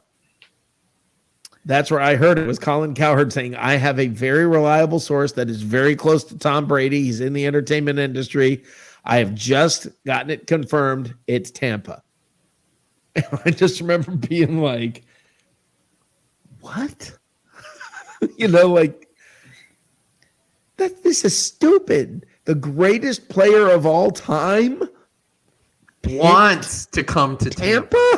Yeah. I mean, it's a Picked retire Of his spot. own free choosing. Yeah, he picked the Buccaneers. He could have gone anywhere. He picked the Buccaneers. And now we find out he actually tried to go to San Francisco. And they decided they wanted to stick with Garoppolo. Oops. Oh, the irony of it all. Oops. How'd that work out for you fellas? That's crazy. Yeah. I would kind of Oops. like toot my own horn about it a little bit during that time. Like, you know, there's no better place for him to come than Tampa. I mean, you put him with these, like, I was always saying, like, he knows that if he were to play with the receivers that we had in place, puts But a ring Jaden, on how his old are finger. you? Exactly right. 22. Okay, that plays into this because Yeah, because I haven't I've seen got a lot of the ugly. decades of horror. Okay. 12 straight years, 10 or more losses, 12 in a row. 12 straight 12 years of 10 or more losses. Think about But that. see, Let that for the soak majority in. of my life, and from what I remember of a football fan, like I never got to really experience the 2003 glory, like Right. all Right. of that. My earliest memories It are fell like apart Brian quick. Greasy, Chris Sims. Like I Yeah. had a football. I remember going to the Fan Fest, getting Chris Sims to sign my football. I thought it was the best thing ever. Now I realize he really wasn't the best thing ever. But great guy, just not the best thing ever. Pretty good analyst, but yeah, quarterback. Yeah. So, and then we fired John Gruden. I remember like where I was when that happened. Raheem Morris, Greg Schiano, going to games when Josh McCown was the quarterback, Yeah. picking up the souvenir cup and seeing that guy. Well, do you remember how we ended up with Raheem? Not exactly. Originally, we go ahead, Liam. I was gonna say he was our DB coach. We fired John. We lost 4 straight games in 08. We were 9-3, second seed in the NFC. Lost 4 straight games, fell to 9. The last game was against Jamarcus Russell and the Raiders, which was just so sad that we lost that game. Fired him. We cut, basically axed the whole roster. Brooks went. Ike Hilliard went. Alex Smith, a bunch of guys, and then Raheem came in, and that was basically, and then it was We the ended up younger with Bucs. Raheem because we got stood up or got Monty. Yeah. Monty Kiffin, his Lane got hired by Tennessee, and right at the end of the season, Monty basically said, "I'm out of here." And we had I think the second or third best defense in the league, and then that Monday night game against Carolina, they had 299 rushing yards, and Weren't we hiring someone else at coach, and then they backed out at the last minute? I think it was Chip Kelly or something like that. in 2009 we had I know in 2009 we fired our offensive coordinator in the preseason. Right. Or no, maybe it was the defensive coordinator. Jim Bates, I think, got fired mid-year in 2009. I think Chip Kelly was going to come to the Bucs in 2012, and then instead we ended up with Greg Schiano. That's what it was, Schiano. Yeah. So yeah, they had hired they had an agreement with Chip Kelly. Now you have to understand, and Jaden, maybe you'll let this wash over you and think about what I'm about to tell you. Okay. Way back in the day, the Bucs talked Bill Parcells into coming and coaching Tampa. They called a press conference. They were ready to have the press conference to introduce him, and he backed out. What year was this? All right, this is Bill Parcells. Now, In what year? I don't remember the year, but I can tell you this. Years later, they did it again with Bill Parcells. The same thing. Hired him, and then he backed out at the last minute. And then they hired Chip Kelly, and Chip Kelly backed out. After, you've got to understand, it was announced that these guys are coming. I think Jaden, that first time with Parcells was in 92. He backed out, I think, because of Culver House, and then we ended up with Sam Weich instead. So I think that was in 92. And then he did it again when we were trying to get Gruden. Yeah, with Mariucci. They're talking to Mariucci and Parcells, and then Parcells, Thankfully, I will tell you this. It worked out to the Bucs' favor both times. One, they ended up with Dungy. It was a last minute. They ended up hiring Dungy because they kind of got stuck with him. He was all that was left. So they ended up with Tony Dungy. That was one of the times with Parcells. I know that. But if it was Weich, that's awesome, because, and I think it was when they were getting rid of Weich, they were bringing in Parcells. I think that's what was happening. And they ended up with Dungy. But Weich is very responsible for the Buccaneers. You know, everybody talks about, Gruden won with Dungy's team. Actually, that was kind of Weich's team. Weich drafted Sapp. Weich drafted Brooks. You know, those were guys that Weich drafted. So Dungy was actually winning with Weich's team. And then, so Sam Weich doesn't get the credit he deserves in the history of the Bucs. He is actually the guy who brought in a lot of those key players. It was not Dungy. Dungy, I love the guy, obviously, but it was Weich who sort of put that team together. You know, a lot of people don't realize that. Everybody's looking at me like, what the heck is he talking about?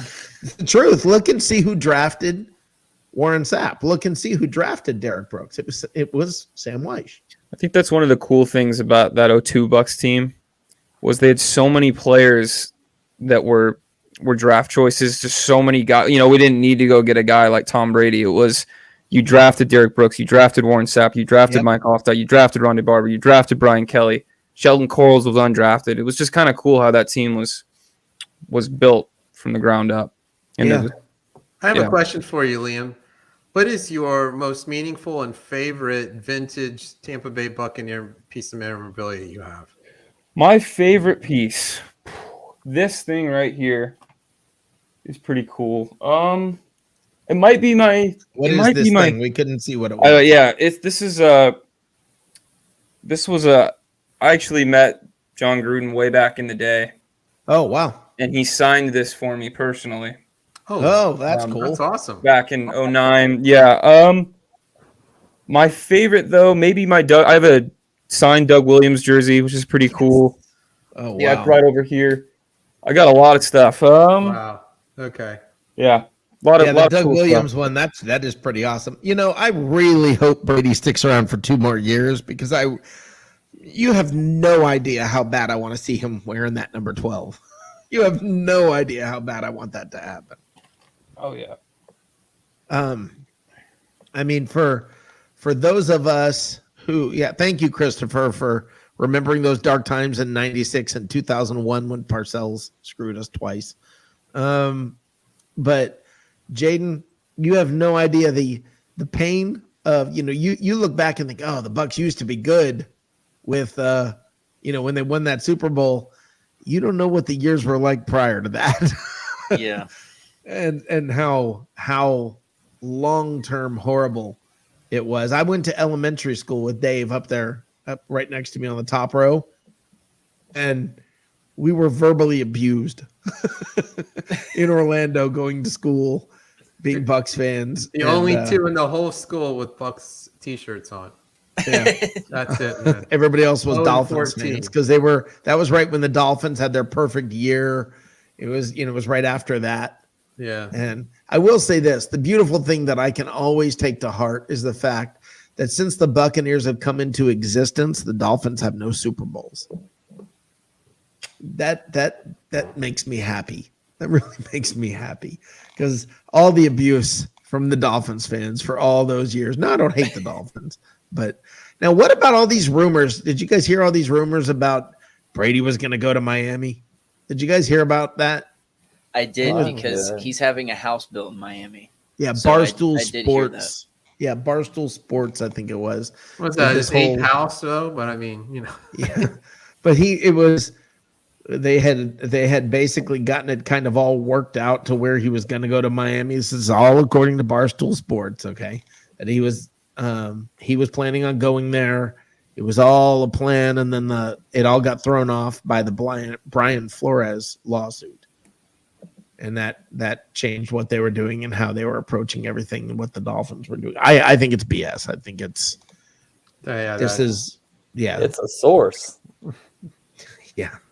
Well, people are funny like that. They're always like, Dave and I laugh about this as one of the things on Buck AF. One of the things we laugh about is people who say, I've got a source. When you're on Twitter or you're on Facebook and you see somebody who's like, listen, I know somebody who knows somebody who their dog had puppies with one of the Arians puppies. And we were talking one day and they've got, insider information that's reliable. It's like Rich Orenberger. Again, you freaking idiot. Rich Orenberger, who said, yeah, Brady and Arians had issues.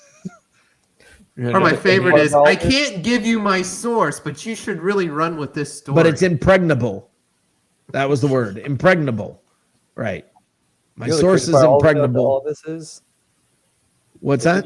If you look back, when Brady was about to retire, right? He said he was announcing on his own terms. Right. And then Adam Schefter broke out saying it's source that he's going to retire, and Brady got kind of mad because he got basically. I think he was forced to do it more quickly than he wanted to. Yeah, and then the fact that he gets to announce his coming back on Instagram before the whole media knew about it. Oh yeah, none of us knew. None of us had a clue.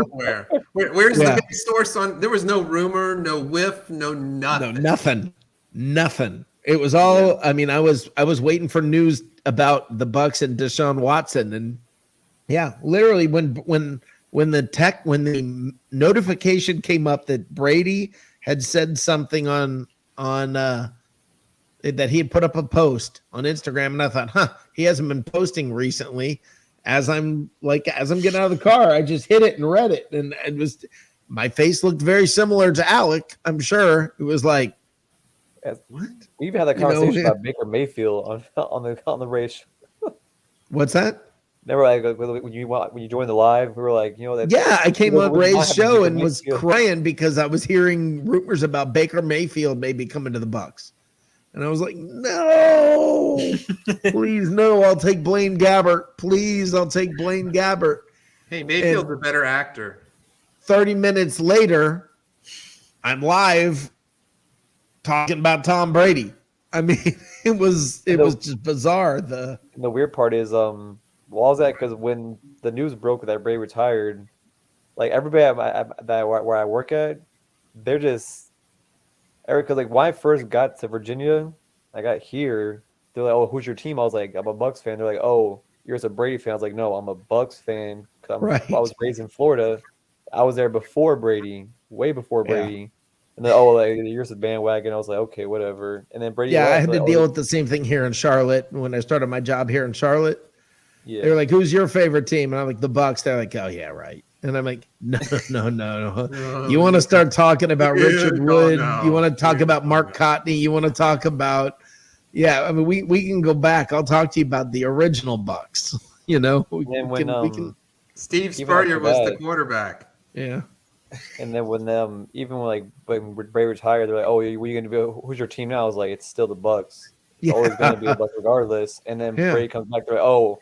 He's like, "Of course, Brady always gets what he wants." I was like nothing pleases you guys. Like you guys, it's like the Bucs live in your mind. You're unhappy. I'm a Bucs fan. Then you're unhappy. I'm still a Bucs fan. Then you're unhappy. Brady comes back because he gets whatever he wants. I was like, I'm convinced that he's Brady kind of earned that. Yeah. They're probably Yeah, Brady's kind of earned that. By the way, we got 13 minutes, guys, until the wink start of the new league year. Happy new year. Happy new NFL year. New Even when I was in, also another story. Even when I was in California, I went to that Bucs game against the Chargers. It was like that game was everything because I think it was like when we had Winston as quarterback. I think it was his rookie year, if I remember, 2016. Even then, there was like, "Oh, like, you're a fake Bucs fan." I was like, "Nothing pleases you guys about." Because they couldn't understand why anybody would actually be a Bucs fan, and I mean, it is funny if anybody chooses to be a Bucs fan and they don't live in Tampa. I wonder about them. What's wrong with them? Why are they like that? I mean, I wonder because I know what it's been like. So I don't know. Even when the Magic and the Lakers went to the finals, I was torn between the two. I was like, well, it's a win-win. If the Magic win, I mean, I can support my home team. If the Lakers win another championship, yeah. So it's torn between the two. Yeah, I still have faith in the Magic. I still have love for them in a small way because 2030. 2030. Put it on your calendar. Building towards Christopher Cole. I was yelling, and my mom came in and asked me what's going on. And I had to tell her he's back. Oh, with that Tim Witherspoon ad, it's a fun fact. Yeah. Oh, yeah. Brady won the Super Bowl every other year since 2013. I'm glad he's back. Yeah, Tim, I agree. Let's keep that little streak going. And you definitely it's a whole lot easier to get there in the NFC than it is the AFC. Holy cow, man. It's like AFC West. Other than Brady, every good quarterback is in the AFC. Yeah. It's crazy. You have the Bills, I know you're down on the Chiefs, but Bills, Chiefs, Broncos, Chargers. On the Broncos. I just can't buy that. Russell Wilson's not a good quarterback. I'm not buying they have a good O-line. You don't think Russell Wilson is a good quarterback? That wasn't the question. You said Broncos. No, I said every good quarterback's in the AFC. That is the question. That was what I was talking about. Oh, I was going through Bills, Chiefs, Broncos, Chargers. I'll even say Raiders. I'll even say NFC. Never mind. Houston. For now. The Texans for now. Lamar. According to a source, Deshaun Watson is trying to recruit Allen Robinson to go to the Falcons. Source. Really? You've got a source. Hey, you didn't list Zach on Wilson. Twitter. They don't let anything that isn't true on the internet. You should have put up there Zach Wilson for quarterbacks. What's that? Should have put Zach Wilson, Jets. Yeah.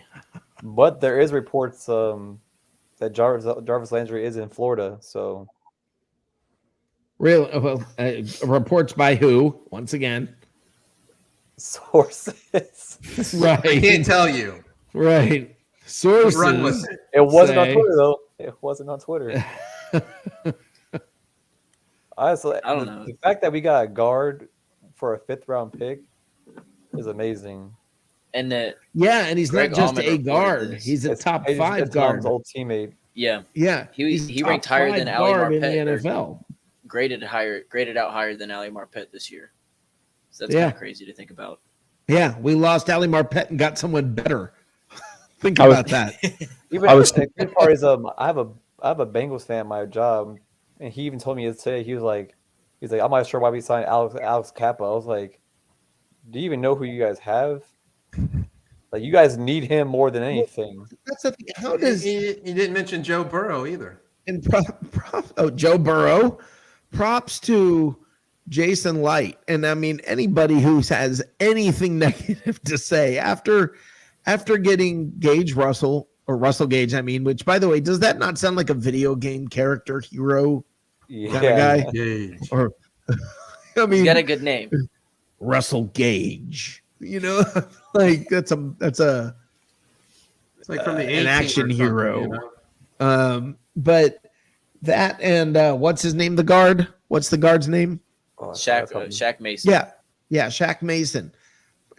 Jason Light. How does that guy not win Executive of the Year? I mean, that to me is the biggest joke. With the year he got Tom Brady, why was there ever any other discussion? Well, Tom Brady's the acting GM who hands out prove-it contracts. Just ask AB. That's what AB said. He's the GM. Speaking of AB, nobody's run out to sign him. Hey, well, he said he's ready to be signed. And his lawsuits died down. What's that? His whole called lawsuits died down. Yeah. And he should have had that surgery because he should have had surgery on that ankle before free agency. That would be how come he told him you need to get that done? So it's better for your free agent basketball games. Yeah, that's the problem. It's he hasn't gotten the surgery yet, so teams are staying away. But otherwise, next he's going to say, "I've been blackballed." That's coming next by the NFL. And me and Colin, I'm hooking up with Colin Kaepernick, and he's gonna because that's how. Well, he's working for Kanye West now, isn't boxing next.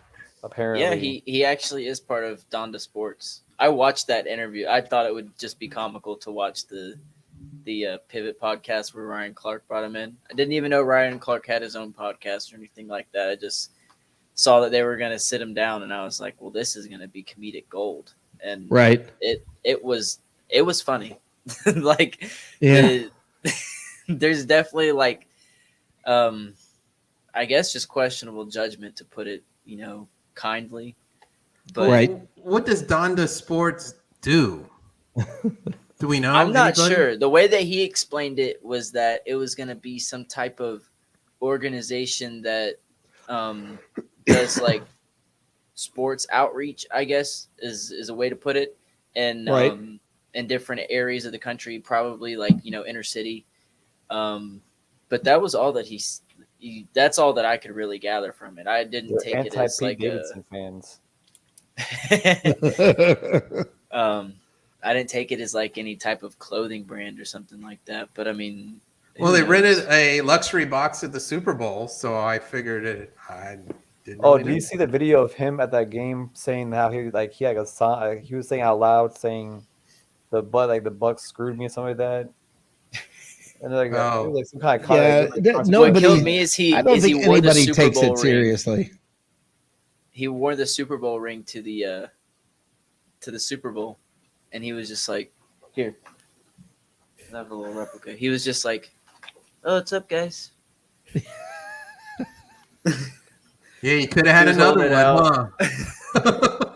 Literally, all we needed was a second wide receiver, but no, nobody's how close they came. Would not have won a Super Bowl. Do you guys think about how close they came? Do you realize how close in the NFC Championship game they came? I was there. Well, look, the Rams beat them up pretty good and let them back in the game. I didn't think that was. I thought the Rams were clearly the better team, and the Bucs did get some turnover. But that they ball came back and tied it, Dave. I know they did, but that ball whizzed right past Stafford's head. I mean, the Rams were outplaying them. I thought that was the craziest change of events I've ever seen, ever. An NFL kicker shorted a 45-yard field goal. Yeah, I mean, we wouldn't even. He's missed so many. He's missed so many kicks in that stadium. He owed us one. He owed us one. What's that? The weirdest part is because being in the military, I can't really go to Bucs games whenever I want to.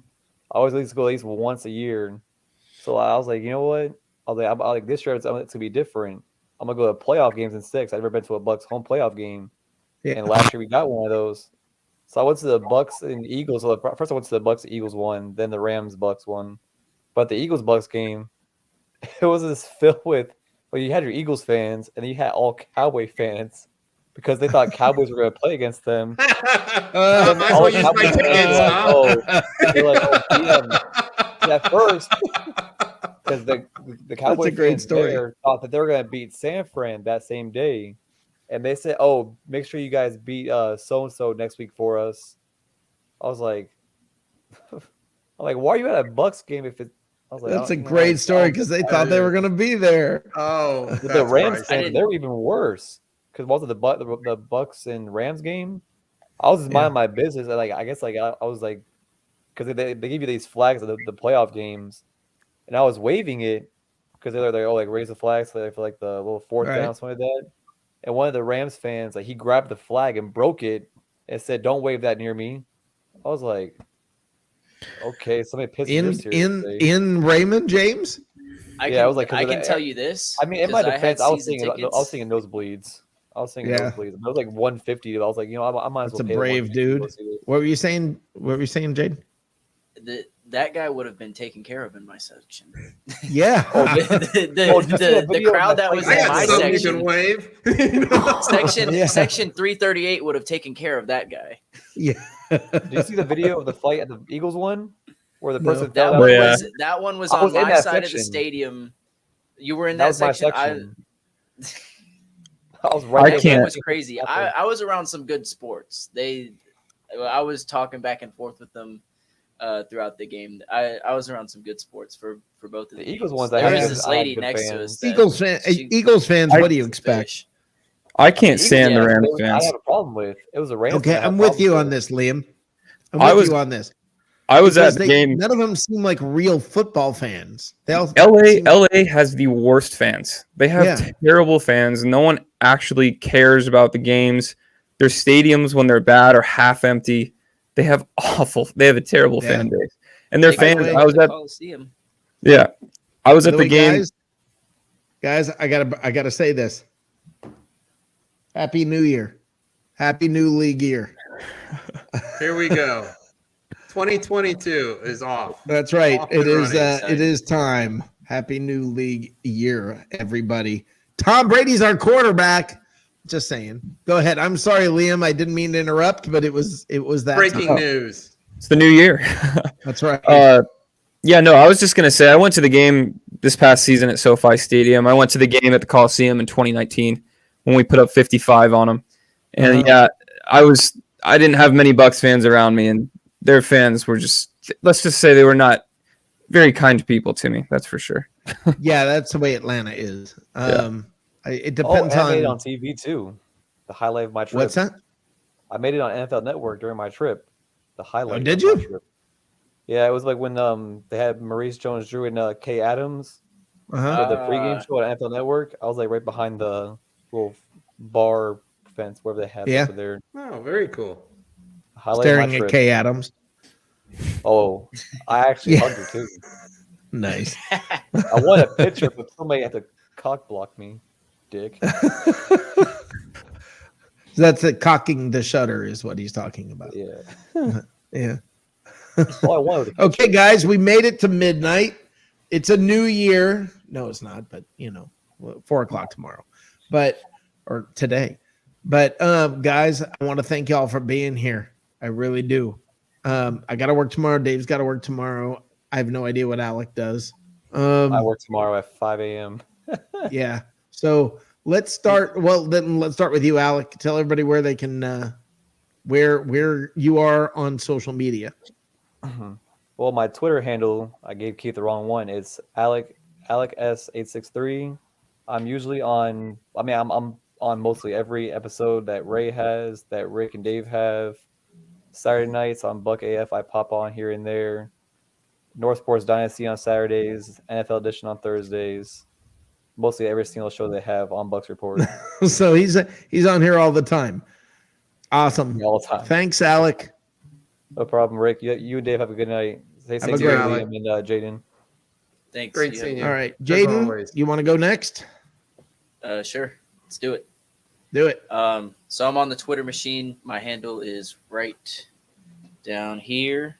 Jaden O'Keefe. I tweet a lot about the Bucs, the league, kind of how I'm feeling. You can also find some of my articles on Pewter Report, or Bucs Report. I don't know why I just said that. That is a huge. Yeah, let me just leave on that. Yeah. So on Bucs You're Report, fired. No. I have a draft article out. A little bit of that's going to be impacted now that we've signed Russell Gage and traded for a guard.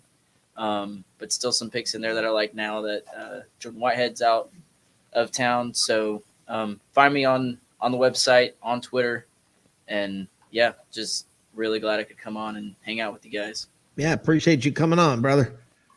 Appreciate it big time. You're welcome anytime. Tuesday nights, Buck AF with me and Dave. All right. Sweet. Great Thanks, seeing you, man. Jaden. Have a Thanks good for night. coming on. Liam, tell everybody about your YouTube channel, which is awesome. Everybody, I love the Mike Allstott highlight thing. That's my favorite. But go ahead and tell everybody. Well, thank you, Rick. But yeah, you guys can find me at Buccaneers Archive on YouTube. Post all kinds of highlight videos over there. The best you'll find on YouTube. So please go check it out at Buccaneers Archive. Oh, hold on. I did that to you. I'm sorry. Oh, it's all good. I was just going to say, hey, Rick, thanks for having me on, man. It's first time in a long time. So been busy, but you know, it was good coming on and talking with you guys. It was a lot of fun. Did I hear a rumor about you? What's that? Maybe moving? Oh yeah. Where you Plan is to be moving to Tampa in the fall. Boom. And I am extremely excited. And it just made the Tom Brady news even more exciting for me because I have been to games in Tampa, but because of all the COVID stuff going on, I haven't the last couple years. Yep. So I did get to see Tom play out here in LA, but I'm extremely excited because I'm definitely going to get to see him at a home game this year. Yeah. So I have not seen him play. So I'm going to the game here in Charlotte. awesome. Awesome. Well, thanks I'll be again, doing Rick. that for sure. Yeah, you have a great night. Thank you for coming by. I really appreciate it. And you're course. seriously, when it's not BS, when I say your highlights are the best out there. Thank you. Seriously, Rick, thank you. I really appreciate that, guys. All right, you guys have a great night. All right, Liam. Thank you. All right, Dave. Happy freaking New Year, brother. Happy new NFL New Year. That's the only one that matters. That's right. Happy League New Year. We made it through the 3 hours, and hey, I'm ready. I'm I'm still good. Yeah, we have a heck of a fun year. I'm a late bloomer. Oh yeah. Well, I'll go to bed and you can take it from here. But well, the bloom's getting kind of But to everybody who's been commenting, Ben Parrish, Christopher Cole, Jeffrey Olson, Tim Witherspoon, Tony Barasio, I hope I'm saying your name right. Sorry if I'm not. Daniel Hammond, Todd Helseth, Wes Winkle, Alex Schumber, who was just on here. Gosh, there's so many of you guys out here. Dan Manfred, Ben Cornett. I'm not going to be able to get to everybody. But I do want to thank you guys, Andrew Filbert, all the folks who were on here tonight. All of you guys were absolutely fantastic. Michael Colwell, thank you. And Mr. Williams, thank you for calling in. You guys are awesome. I appreciate you folks. Dave and I are, we will be here, on Tuesdays when something's going on, we'll be here. Like a 44-year-old quarterback comes out of retirement. Stuff like that. We'll be around.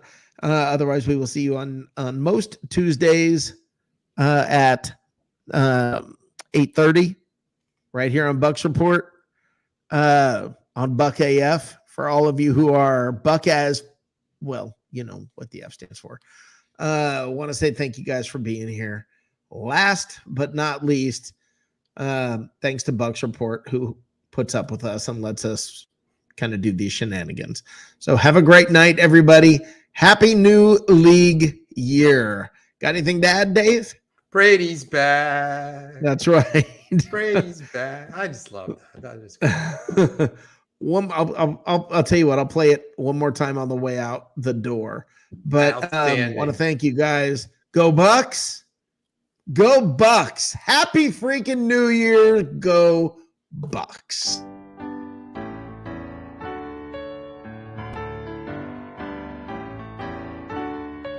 Brady's back. He's returning to Tampa Bay. Yes, he's back. And that's something I thought that I'd never say. Well, we hoped and we prayed that he'd play some more, but we all thought that he had closed the door.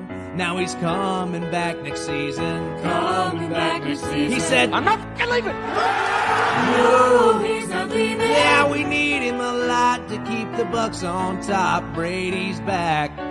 Brady's back, Brady's back, Brady's back. Brady's back, Brady's back. Brady's back. And so are bandwagon fans, mostly Pats, who are sad about the shape Bill has them in. Tampa Tom is ours and he's back again, 'cause he wants to go out a champion. You all probably should have guessed so. Probably should have guessed He so. ain't going to San Francisco. Boy, doesn't that He's blow. gonna retire on top. He's coming back to the Bucs. Brady's back.